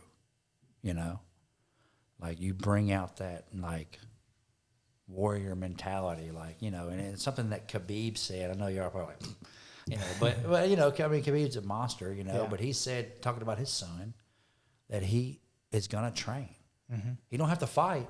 Yeah. And he can play whatever sports he wants to play, but he is gonna train. Yeah, it's a requirement. He's gonna, you know. Yeah. And that's what I try to tell, you know, the boys, because, you know, they don't really just love it. It's hard. Yeah. You know, it's tough. I see it. So I just have to explain to them, like, you know, that's just the way it is. You got to do it. I'm doing it. I did it today. I did it this morning. Yeah. Now I'm taking you. You're gonna go too. You know. And even with Sarah, like, I hope we can get her in. I do too. We got a good group of girls, so. But y'all do, you know. She's just so fragile, you know. But I know, like, with time, she could, you know, because just like, I think you might have said it. Some girl told you, or maybe it was somebody else, that jiu-jitsu taught them how to say no, and that was powerful to me. Yeah. For a woman. Yeah. I mean, and I told Sarah that. So, like, Sarah sees the camaraderie between me and the boys, and then she's heard y'all's podcast. She sees how I am about y'all. So it's like drawing her to be like, man, you know. Bring her, man. Let her just come try a class. You know, there's a few girls I would put her with. Yeah. She would love it. Yeah. These girls will, man, they'll take care of her to the sky, to the moon, right? They'll take her in. And it'll be good for her. It'll be the whole family. I love seeing the whole families, right? But what do you see? Like, you're a humble guy, right? Very rare you get business owners saying, well, I got the car and I got this X amount of dollars, you know. But being an entrepreneur, being self-employed, being a business owner has given you a life, right? For sure. And not many people can live this life. This is the way I look at it. Now, a lot of people can live great lives working, you know, CEO, whatever it is. But I'm saying, as an entrepreneur, as an owner, right, you can live a specific life, a special life, I would say. You know, what kind of life has that given you? Or, like, how would you explain it to the person that, you know, this is for the people, and we're not trying to convert people to be entrepreneurs, because it's not for everybody. This is not for anybody. You know, the Instagram reels and all these people try to make it out like it's sunshine and fire. This is not, it's not sunshine and fire. It's not a walk in the park. But for the person that's aspiring, let's give them the positive outlook first. Okay. You know, like, hey, this is what I got because of my business. I can do, you know, my vacations or stuff like that. For sure, financial freedom, you know, to an extent. Freedom, the freedom to, like you said, be present. You know, I could take my kids, even if it was if it was right after school or whatever, like, if you had other classes, like, I could take them, because that's the freedom that I have right now. You know, I could wake up and, you know, really, if I wanted to, I could wake up and work from home and just answer calls, and, you know, can't necessarily do that every day, but if I just ain't feeling it, I can just stay at home and work in my office. Yep. I have an office, you know. I have, you know, man, we bought a house last year. It's got a pool in the backyard, like, you know.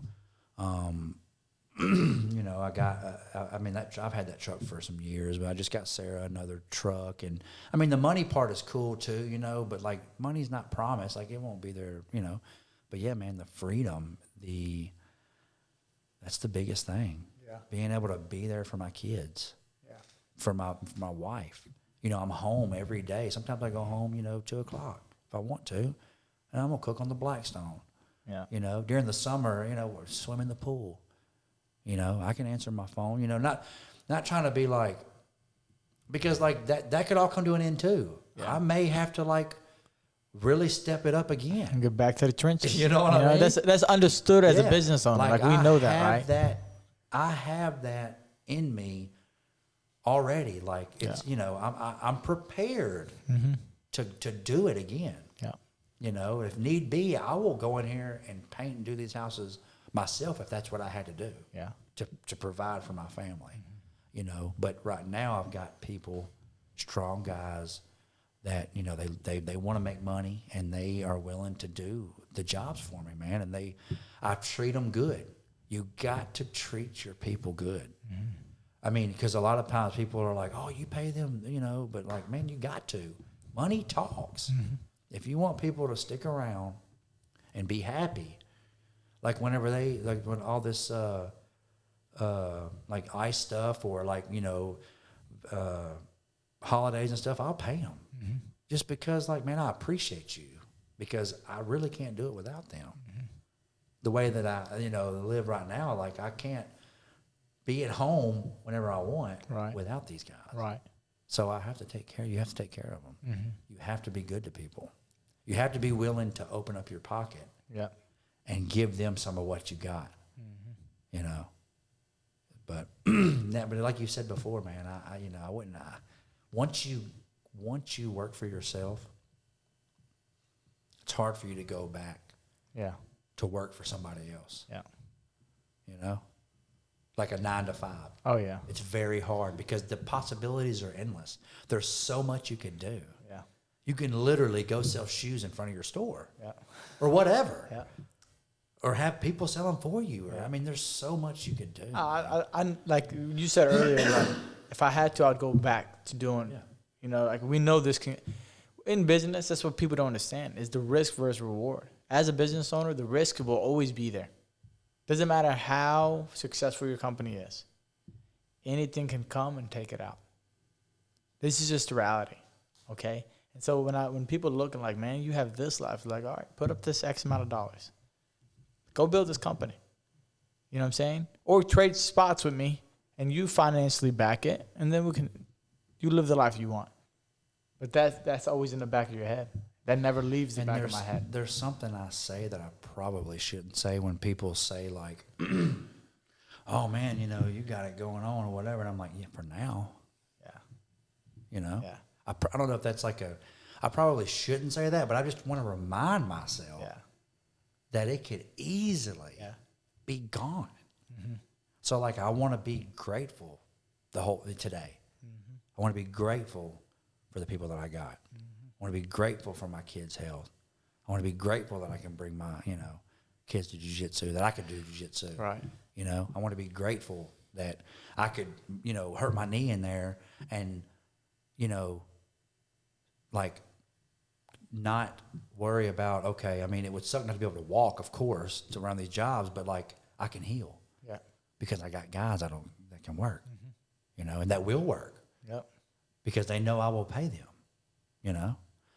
So, you know, I know, but it can be gone, you know, and I just want to remember that. Yeah. Because I don't want to be that guy hiding my, you know, and sometimes, like, I'm sure sometimes I do have an ego, you know, and there's been a couple of times, like, you know, Sarah noticed, you know, like, whenever we would eat or whatever, and I would just be like, you know, apparently I would just, you know, like, you know, just, well, I guess with a waitress, like, I would tip good, but I might be like, I don't know, just like acting a little different.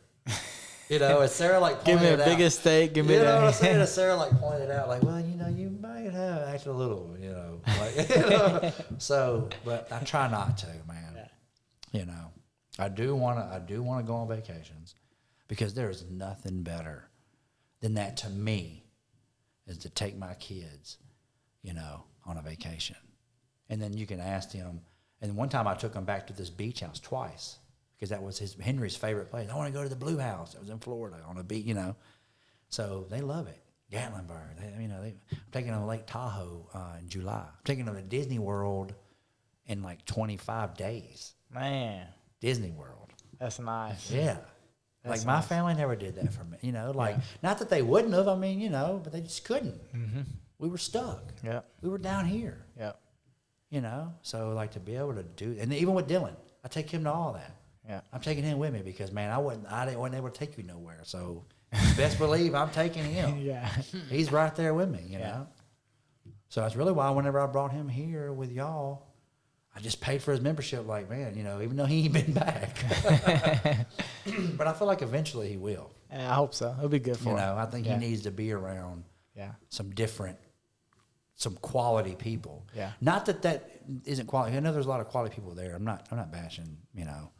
There's, you know, especially Mr. Fisher. He's great. But I just, I want him to get a little bit of y'all. Yeah. Too. Yeah. He's always welcome, man. Yeah. His dad's there. He's always welcome. And man, that what you said there, like, obviously the vacations are nice. The money is nice. The cars are nice. The house with the pool is nice. And my shorts and my flip flops on the Blackstone in the summertime during the day is nice, right? Like, all this is stuff that people think of sometimes, but they think of the Lamborghinis, they think of the G-Wagons, they think of the big mansions, they think of all this, which I do too. I'm not going to sit here and lie to you, right? Who doesn't? But growing up, that's what I wanted. I'm going to be successful for, the Lamborghini. I don't want a Lamborghini these days. You know what I'm saying? I want the biggest house in Carville or whatever, or I want the biggest house in Nashville, whatever it is. But as I got older, I started realizing, man, screw all that. It's the freedom. And that, like, it struck me a few years ago because I forgot where I was out of town. It was partly work, partly have fun. And I was in Destin, I think. And I was standing on this balcony, like 30 floors up. And I have this picture. It's probably on my Instagram. I don't know. It's a corny picture. I had my glasses on, buttoned down. And it was funny because I don't care how I dress, right? I just dress with joggers, whatever. I don't care. I'm not trying to act like I'm a business. I'm trying to fit in with the crowd. But I'm like, I'm going to get dressed up. The funny thing is, I went to TJ Maxx and I got this like $20 shirt, $20 pants, whatever, some dress shoes. I was like, I'm going to just, I bought a watch. That was the first time I bought a watch, a nice watch. I say nice watch to me. But we saw a guy yesterday that had a watch. They don't call it a watch, but they call it a timepiece. They call it, it has to be $10,000 and up to be called a timepiece. I think it was a timepiece. We saw him yesterday. And we both looked at each other. Okay. But I remember taking this picture. I had glasses on. I had this watch. And I didn't even care about none of the materialistic stuff. But I was thinking, I remember at that moment, like, I guess this is what it's about. It's about the freedom to do what you want when you want. And then I was like, this is what I want. This is all I want. Screw the cars. I drive an old car right now. I drive a car that's over 15 years old. I don't care about none of that. Some people question me, like, why do you do that? But whatever. But the freedom is for those people that want to be business owners, entrepreneurs. I'm like, that's what you should chase, man. Like, the freedom, the materialistic stuff comes and goes. The cars come and go. The money comes and go. But the freedom to take your kids to jiu-jitsu whenever you want, to take them to a tournament, you don't have to, hey, can I please take off today? Or we have to put a request to get off. That would drive me nuts. If I got to, I'll just go back. I still remember all the corners I sold shoes on. I'll go straight back to them, me personally, before I do that. You know what I mean? So for those guys that want to be entrepreneurs, those guys that want to be self-employed, it's going to be tough. But the freedom that you have, man, to say, hey, I'm going to Disney for a week. That's like, you can't buy that almost, Really you can't buy that. Yeah. And so that's what I try to tell people, like, look at that stuff. Forget the money, forget the cars, forget the nice watches, the clothes, like that. You're going to have that. If you're successful, you get to buy that. You know what I mean? But that's the part you need to look at. Now, the other side of it, right? We kind of hinted at earlier. Man, it's a walk in hell. The road to becoming successful is not Instagram reels, sitting in a jet, drinking a latte. Mm-hmm. You know what I'm saying? It's in the trenches. That's why I tell them, like, you got to be in the trenches. It really is.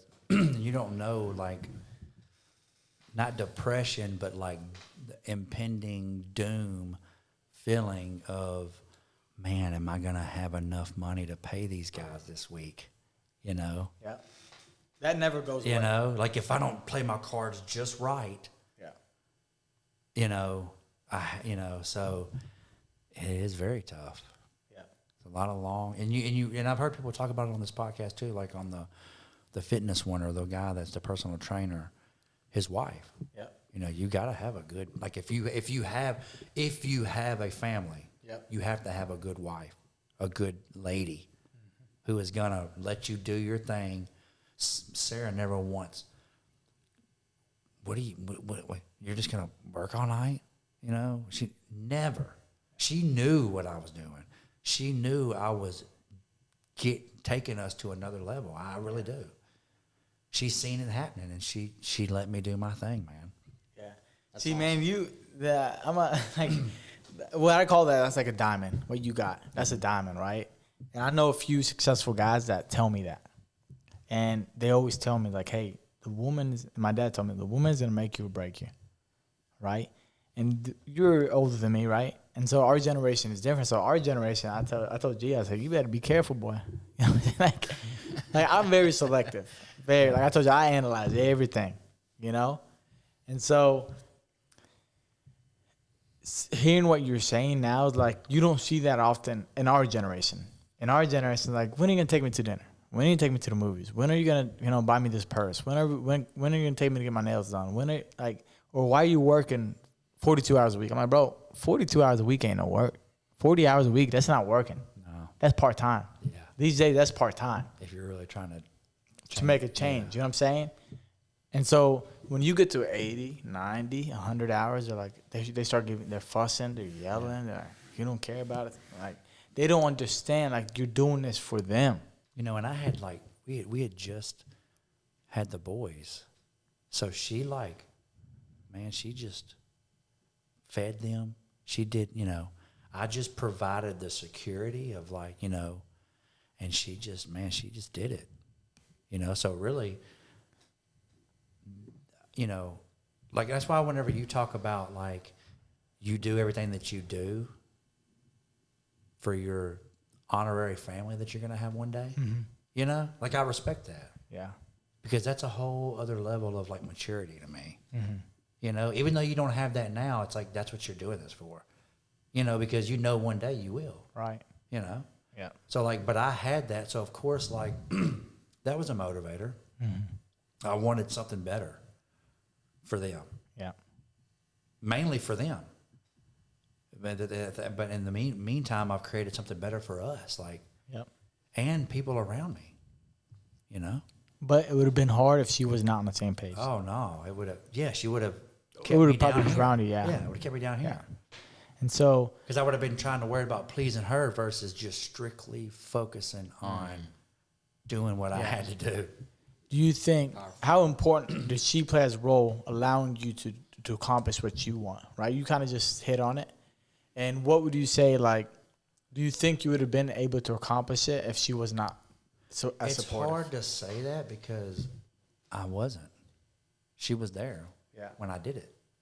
So, like, it's hard for me to say, I don't know. I mean, maybe not. Yeah. If she was like, hey, you got to be home. Why are you not home all the time? Or, well, if she was like that, do you think you would still be as successful? I think I probably would have, like, laid the law down and just told her this is how it's going to be, and it might have caused a problem between us, Maybe she knew that. Yeah. I don't know. Maybe not. Maybe she just knew. She just knew that something was gonna happen. Like, it was gonna get. Not that our life was bad then. Yeah. Our life was good then. We were sober. We had, we were building this beautiful life. So, me working was just a part of it. So, would I have done it? I don't know. I don't know.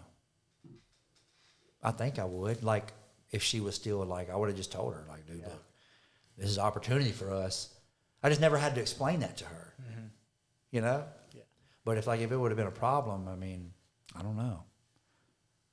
Okay. Or, like, if I didn't have them there, I don't know. Yeah. What my mentality would have been. Right. Okay. Right now, you're at a point where you have way more freedom.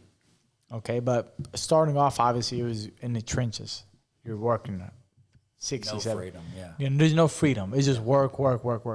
How did you balance? Because I feel like this is the other problem to entrepreneurship is it's always, there's no personal life, almost. That's how I felt. I don't know if you felt the same way. Like, it was, everything was just work. Like, yeah, it was. For sure. Your mind is always clouded. It's always like you're laying in bed, you're at an event, you're at a party. It's always work. People think like you can just cut the switch off.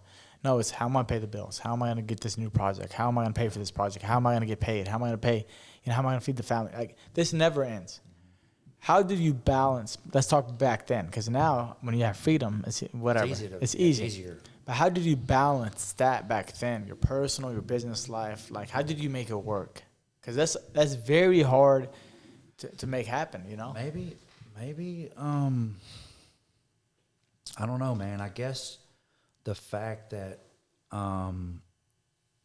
were sober, that probably helped because we had went through this program of like getting our mind right, getting our motives right, getting our deeds right, you know? So like we were already in this like good place, you know?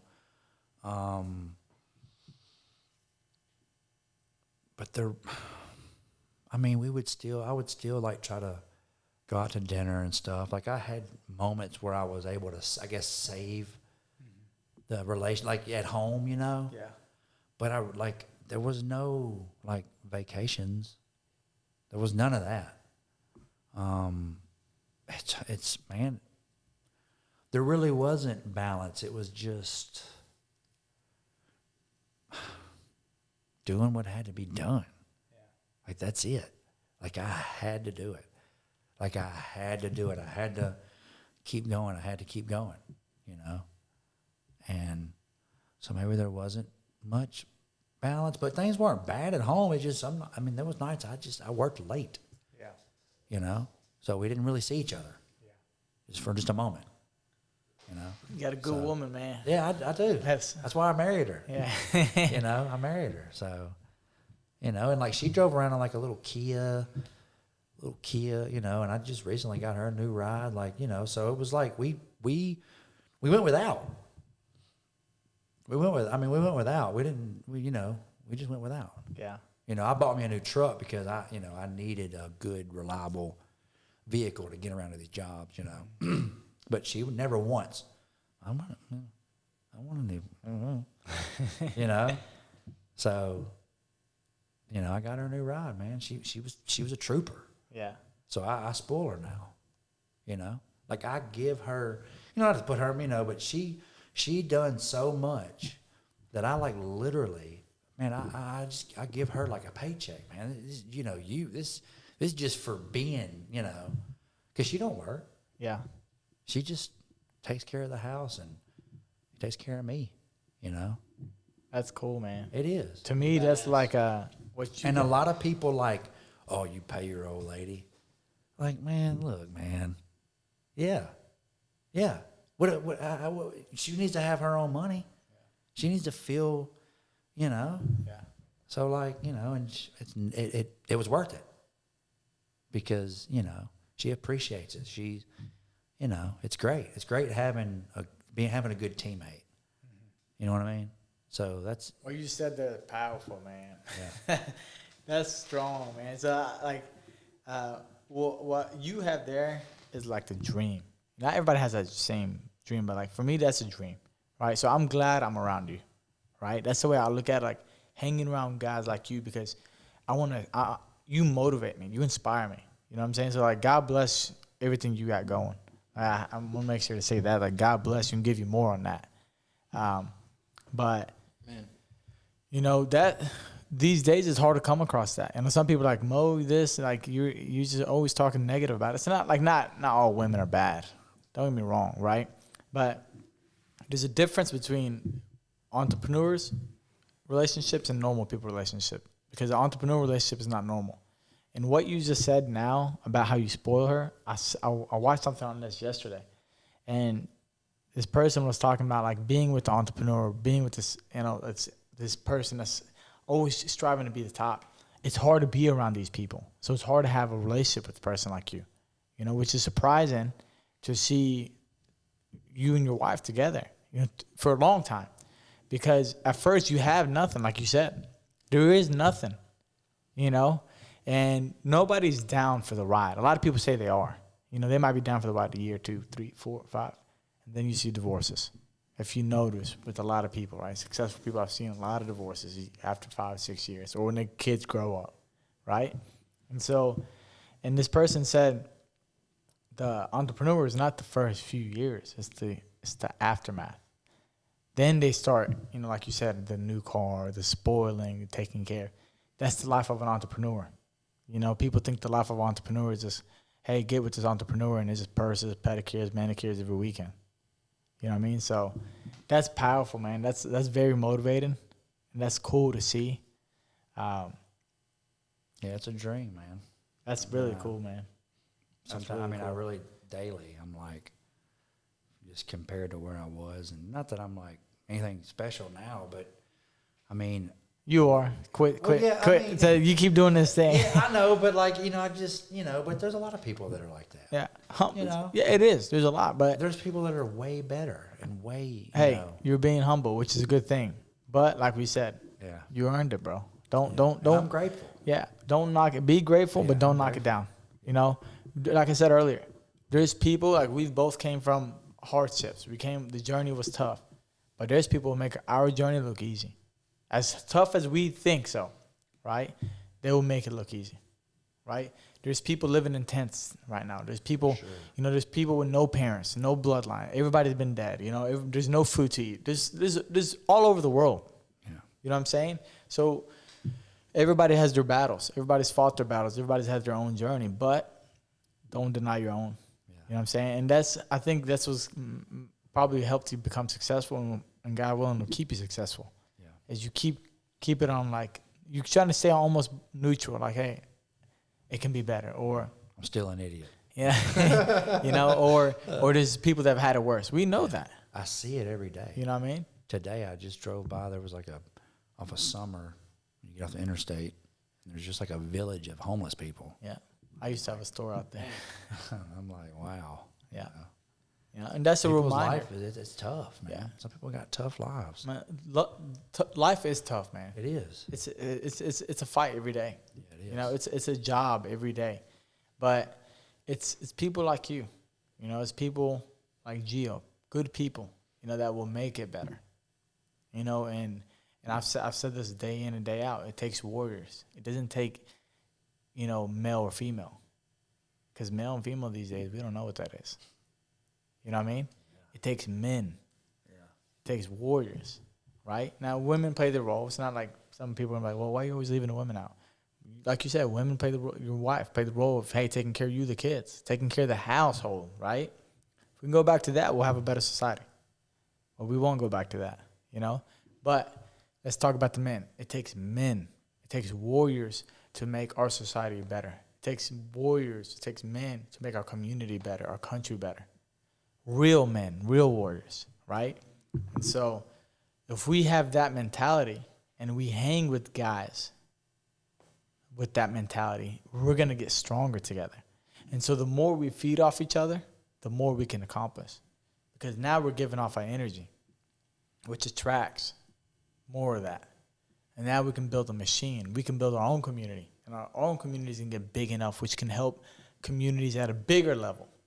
Then we can help a larger community, which eventually gets to helping the whole country, right? But it takes one person at a time. I used to think like, hey, you need 5,000 people to change. No, you need one. Yeah. You need one person to change. Yeah, because even like with me, I changed, and then Sarah changed, and then, things changed for Dylan. Mm-hmm. And then my mom, I try to take care of my mom. So, like, you know what I'm saying? Like, I gave my brother, I gave him a job. Yeah. Like, I try to, so, like, I feel that. And it's one more at a time. We'll just kind of spread. It's the power of one more, man. It's just one more person, one more day, one more job, one more help. Whatever it is, just do one more of it. And eventually it'll grow and grow and grow. It takes one more dude. I call BMF, Yeah, one I heard more, that today. One more BMF that's going to change his bloodline. Yeah. We had to talk in the back room last week. The back room at the academy, it goes down. We should honestly just set up a camera and record everything. But it takes one person to change generations. Are you willing to be that person to change your generation, the future generations? Right? That's the question you have to ask yourself, because yes, you're gonna in the process you're gonna help yourself out. You're gonna become successful. You're gonna have the freedom, but change, man. Change for something else. Change for more people.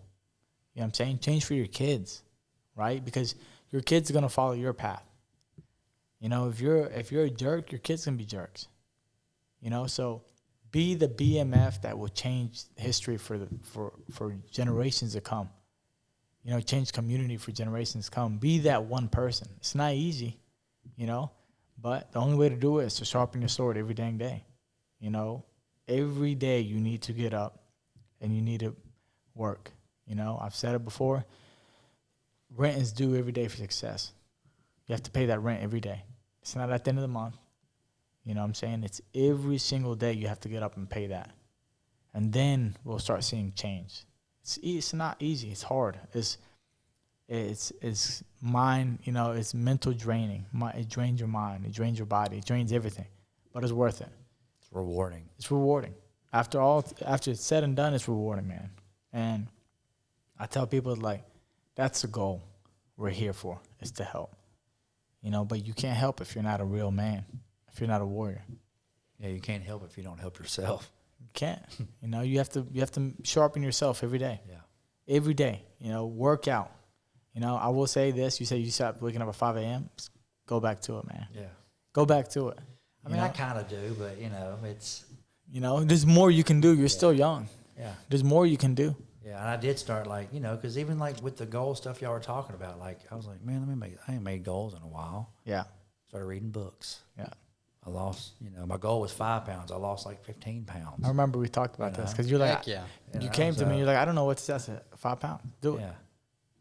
So, like, you Small know, things, man. Yeah. Small things. So, you know, it's, you got to do something. You just got to do something, you know.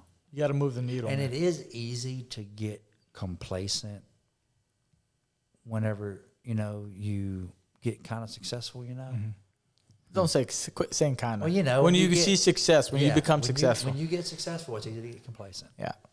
To get kind of lazy in a way. Yeah, it's true. I think I said on the last podcast, I was upset with myself because. I'm upset with myself a lot sometimes, you know, just like, you know, do better, you know. Yeah. Go harder. And y'all help with that. Y'all help with that, you know. Not that I'm just like, I'm a go-getter anyways. Yeah. I'm just going to go get. Mm-hmm. But, you know, y'all just kind of, y'all awaken, you know, y'all remind, man, like, hey, you got to do better. You can do better. Do more. Yeah. You know?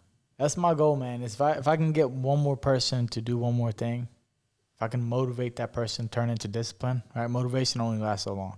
But you got to awaken the beast inside. We all have it inside of us. Just let it go, man. I wish I would have done jiu-jitsu sooner, though. Yeah. Hey, but it's not that's too late. something else, you know? Yeah. That's a whole other... It's not too late. Yeah. You know, you started, and this is a good time, right? Yeah. Go back to that 5 a.m. schedule. Go back to those 2 days of jiu-jitsu, 6 a.m. I want to see you every Tuesday, Thursday. Oh, I'm going to be there. You know, nothing. You don't have to do more than that. Do that. You're going to, 1 year from now, I will remind you. You're going to be sharper. And that's all it takes. Just one more. You know? And with the community we have, thank God for it, is we're going to keep growing together. You know? I'm going to wrap it up since I know you're running out of time. But Mr. Brigman, thank you. You're welcome. Dude, your story, your past, it's very motivating. It's very inspiring. I've always had respect for you, and I always knew there's something to you. I just didn't know what it is. Now I know what it is. I'm very grateful that I'm around you, that you're around me, that we're around each other, and you motivate me. You inspire me every day. I didn't tell you this before, but I'm motivated by you. And one thing also is I have a ton more respect for you after today because you put it out there. And a lot of people want to hide from that kind of stuff. And I get it. To each his own, right? But you put it out there, so somebody's going to learn something from it, man. And you are, in my opinion, the epitome of success, right? You're the book cover of success, you know? You started at the bottom, North Memphis, Fraser. Drugs, alcohol. Couldn't get away from it. You know, typical, you know, losing a family member at a young age. You know, getting back into the cycle again. Parents, you know, on drugs. You're dropping out of school. You know, somebody's going to look at you and say, hey, you ain't getting nothing done. But you said no. Your mindset said no, right? This, the power of the mind. And then you put one foot in front of the other, you started doing the work. You know, so whoever's listening, guys, listen to this man. Like, there's no excuse. He started from the bottom. Look at you now. I see it. There's no kind of success. You're successful. And God bless you even more, right? But you get the life, you live the life you want that you probably wouldn't have lived if you didn't change. If you didn't do the work, you wouldn't have what you have today. For sure. You know, sacrificing, working long hours. So thank you very much. I appreciate you, man. My pleasure. I'm glad to have you as a friend. Me too. Guys, I hope you enjoyed the show. This was by far one of the best ones ever since we started this. And so, guys, sharpen your swords every single day. The mind is a sword. The body is a sword. Sharpen it every single day if you want to get better, if you want to see more success. That will attract success. Success breeds success. And I hope you guys enjoyed it, and I will see you on the next episode of Sharpen Your Sword podcast. Hope you have a good one. Peace out, guys.